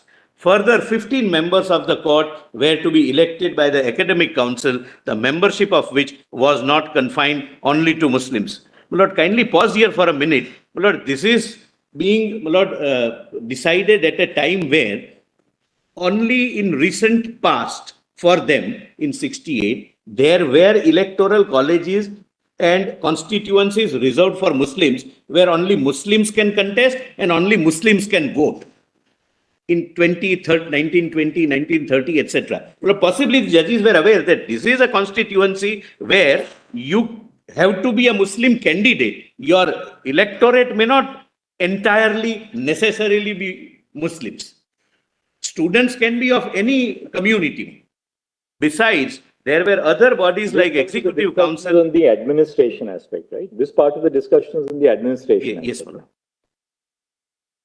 Yes. Besides, there were other bodies like the Executive Council and the Academic Council which were concerned with the administration of Aligarh University, and there was no provision in the constitution of these bodies which confined their members only to Muslims. They can be, they may not be. Law did not provide for that. It will thus be seen that besides the fact that the members of the court had to be all Muslims, there was nothing in the act to suggest that the administration of Aligarh University was in Muslim minority as such. Besides, the above we have already referred to section 13, which show how Lord Rector, namely the Governor General, had overriding powers, etc. Then, my Lord, again, my Lord, the scheme is discussed, but please come to slightly above H. We are therefore of the opinion, my Lord, fifth line from the bottom, my Lord. We are therefore of the opinion that Aligarh University was neither established nor administered by the Muslim minority, and therefore there is no question of any amendment to 1920 Act being unconstitutional under Article 30, Sub-Article 1, for that article does not apply to at all to Aligarh University. Lord, then, my Lord, kindly see, my Lord, other arguments are rejected. I will not read, my Lord. Other are 26, 14, 25, etc. My Lord, they are not gone into. So, my Lord, in my respectful submission, my Lord, this is a sui generis case, which will never arise, which cannot arise. Of course, my Lord, for Aligarh University, it would be a live case. But the ratio of the, my Lord, this judgment is not that only because you have, my Lord, that now if you establish under the lawmaking jurisdiction, you can never be a minority. That's the pitch at which the argument was placed. That now if this is the law, there can be no university which is a minority university. Because every university under UGC post 1956 now, as I said a short while ago, in view of section 22 of the UGC Act, you cannot establish a university except by law. Correct, my Lord. Right? Therefore, the fact that you have established a university under the law, by a law, does not denude you of your minority status. No, post 1956. No. And now you have the post 1956. And now you have the MEI Act after 2006. Right? Solicitor, just one. Before the 2004 Act, if we apply this ratio, that then no university could be established as a minority institution until unless. Because every time you required, after Yashpal, you required a statutory amendment? Lord, I'll just answer that question. Lord, UGC Act provides that no university, whether minority or otherwise, can be without an act of legislation. So therefore, act of deemed legislation... to be, Lord, would your Lordship have UGC Act? No, but therefore, whenever there is an act of, as per this ratio of this judgment, if there is an enactment by a law, whether by the Parliament or by the state legislature, the act of establishment is by that legislation. Either an act of legislation or under the UGC Act, you as an institution could go for conferment of deemed status as a university. So you could be a minority institution, you go to the UGC and you say confer on me the status of a deemed university. So it could happen both ways.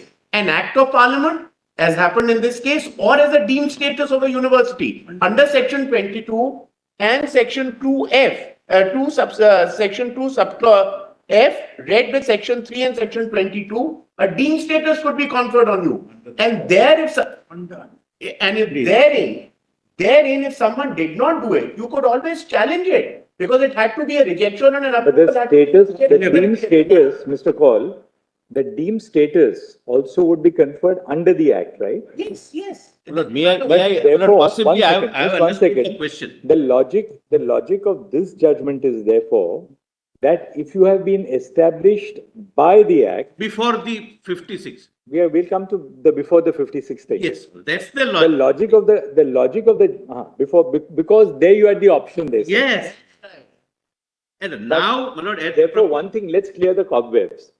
The fact that you have been established by or under the Act does not in itself indicate that you have not been established by a minority, yes, right? You may be established by a you minority, will have to be now. right? Post 1956, even though you have been established by a minority, You can still be a minority. you still have to go through either the route of establishment by a law or under the law when you get a deemed university status. Yes, ma'am. Therefore, the circumstance that the route which you followed was through lawmaking is now post 1956 irrelevant to your minority status, Mandatory now. right? Because it is mandatory. Now, does that one difference which arose prior to 1956, namely, you had a choice of either going through the legislative route or seeking to establish your own university without any recognition so that your degrees would not be Recognition by the government. recognition by the government. That's the important fact. But Let's not forget. In other words, those days, that was the spirit. in other words, And people used to, I'm sorry, my lord, I'm sorry. Yes. But people used to prefer graduates of such universities which were not recognized by the British. That was the spirit, my lord. Otherwise, my lord, would anybody have, my lord, Roorkee, IIT Roorkee was a non-law made university. Look, I have given the look, list. as far as employment is concerned, with hardly any private sector, it was all government employment. It was all No, government no, no, employment. no. Most of it is government employment. Very, very. Companies in Gujarat, I know of several shipping companies. Lord, Mohan Singh Oberoi's father was serving, Lord, as a graduate of one of the non-recognized university, as a manager of one of the leading shipping companies in Gujarat.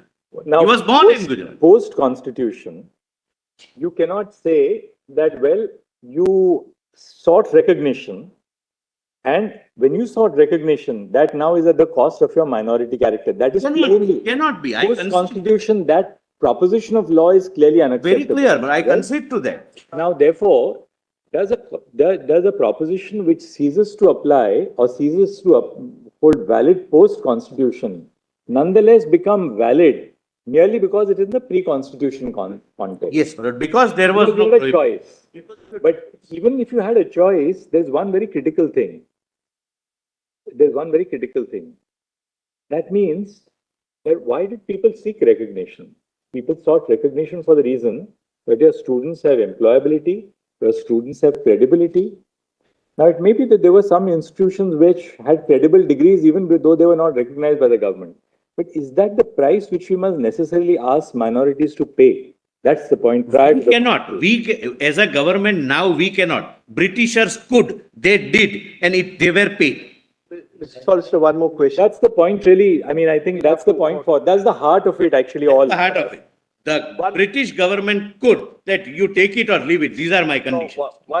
There's much to be said on either side, which is why we are here. But I mean, that is really now that's the kernel of the controversy. When we are looking at the Constitution as framed in 1950, as enforced in 1950, at that time, the UGC Act was not there. If we accept this proposition, one of the issues which will come in, as you've argued, is that between 1950 to 1956, if any minority institution had gone to set up a university and seek recognition of the degree by the government, they cease to be a minority institution. Possibly. I'll answer that after considering. That's a potent question, a very relevant question, because that would be the same regime which was available then. When we use the term choice over here, choice includes university. There's no doubt about it. Yes, not the method of recognition. Correct. So therefore, what was the intent behind Article 30 was to provide to provide certain safeguards and protect certain interests of the minorities. So if that be so, why should mere establishment by a statute be a disqualification? Then, we are considering then. And Now, That's why I told you that post-independence, this argument can't hold water. no. I'm Now, not. do we therefore accept that argument merely because we are in a pre-constitution? But that's the only thing, Manoj. That's the only thing. That you were before the constitution, you had the option, you had your competitors, your not competitor is not a correct word, but contemporaries who were. So, my only worry is this, that post-constitution, must we not really bring in all our rights realization in a manner consistent with the constitutional... Not in a pre-constitutional era. There was no concept of minority, is that really, no concept of fundamental rights. Is that sound constitutional doctrine? Because ultimately anything that happened pre-constitution, does it not have to be brought into conformity with the post-constitutional rights regime? That is really... there are judgments specific. That is... I won't do what he would otherwise would have done. Lord, there are judgments that in a pre-constitutional era, how you surrender your rights and what are the effect on post-constitutional regime. There are judgments. We are not, my Lord, examining it in a barrel. At the same time, we must read any plea in regard to the surrender of rights in a very strict context. My Lord, surrender of rights is not, even in the pre-constitutional era, surrender of rights the law should not lightly assume. A surrender of rights, even in a pre-constitutional era, should be accepted only with on the strictest possible construction, because you're really in that sense stating that somebody who's otherwise entitled to a right has surrendered that right. Post-constitution, of course, there's no waiver at all. Our constitution doesn't accept waiver at all. Nobody can argue that. We are now dealing with the post-constitutional assertion of rights of a minority, which founds its post-constitutional assertion on the basis of institutions which were founded pre-constitution. That is where, my Lord, we would very respectfully, my Lord.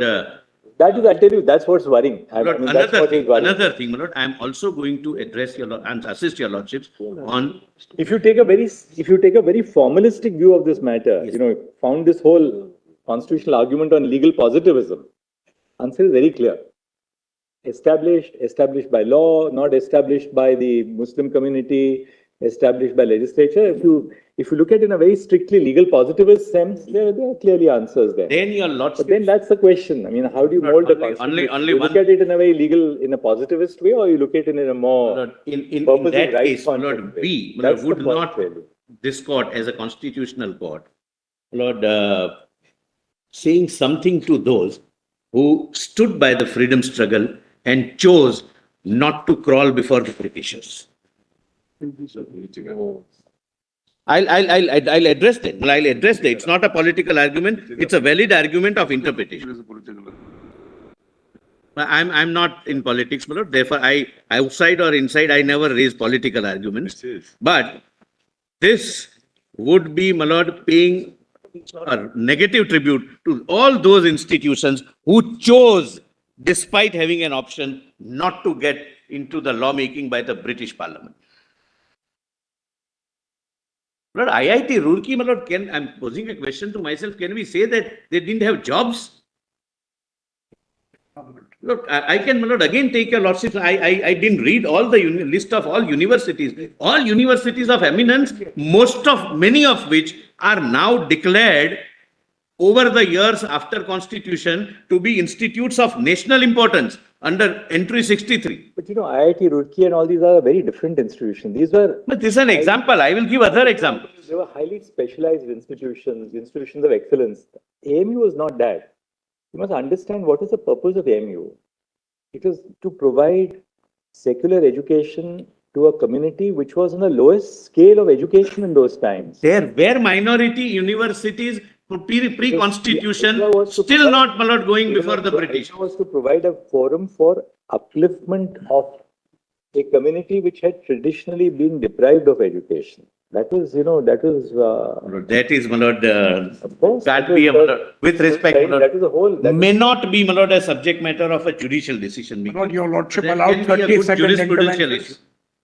Roorkee, my lord, was affiliated to Calcutta and then Allahabad. And in 1948, a provincial legislature, my lord, brought it into effect. That's Yes. from his own note, my lord. Lord, my lord, this MAO was affiliated with Calcutta and Allahabad, and were getting degrees from Allahabad. What prevented you from giving Allahabad University degree? No, probably slight.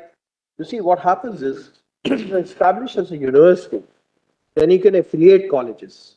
You have far greater freedom in choice, what you want to, the subjects which you want to teach, the people you can have other colleges, because there is certain stipulations over here that within 25 kilometers you can establish more institutions. You had schools which can come up within you. So university gives you a better status. College is obviously a secondary level, is much lower. Probably what had happened, I'm not very familiar with the figures with regard to the level of education among different communities before partition. But probably what was happening was there were communities which were inward looking.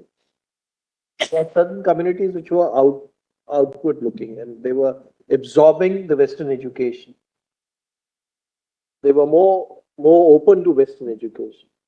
What the thought process which had gone on was, because there's sometimes you are more inward looking, you don't want to absorb new things. So let's create that opportunity for them. Let's create an opportunity for this community, and let's get out with all of us who have similar thought process, and let's have modern education. Then the issue obviously had arisen, as you pointed out, subject to what the other side said. Some people felt that we should not take any aid or recognition from the government. Some people felt that it is required. Even majority, I'm sorry. Hindu University, it was not minority. They did not go before. Nobody could visualize that India will be free or independence. We will have independent India. So one of the ways of serving the community is getting into the government. Obviously, it matters. Let's be put in. I have not read certain things, my lord. But if need be, my lord, I'll show to your lordships what were the factors and considerations. But even Banaras Hindu University, it is nobody's case that Hindus were not, my lord, open to new ideas. Hindus were less educated. Hindus were, my lord, backward in terms of education. Even they had they fell into, my lord, that they went for lawmaking.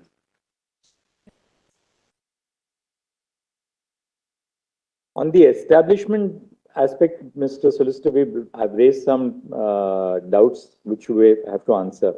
On the administration aspect, there are doubts which they will have to deal with, because administration, the Basha court has specifically gone into the provisions of the statute to indicate that administration was not in the hands of the Muslim. That's a finding of fact, my lord. Whether there can be gone into merely because the composition is of larger. And then the larger question, that if that finding had to be overcome, namely the finding that administration was not in the hands of the Muslim minority, if that finding had to be overcome, then the 1981 Act had to completely redo the structure of the university. You can't merely by changing a definition undo. Then what you have to do is, for instance, composition of the court, powers of the court, everything will have to be redone.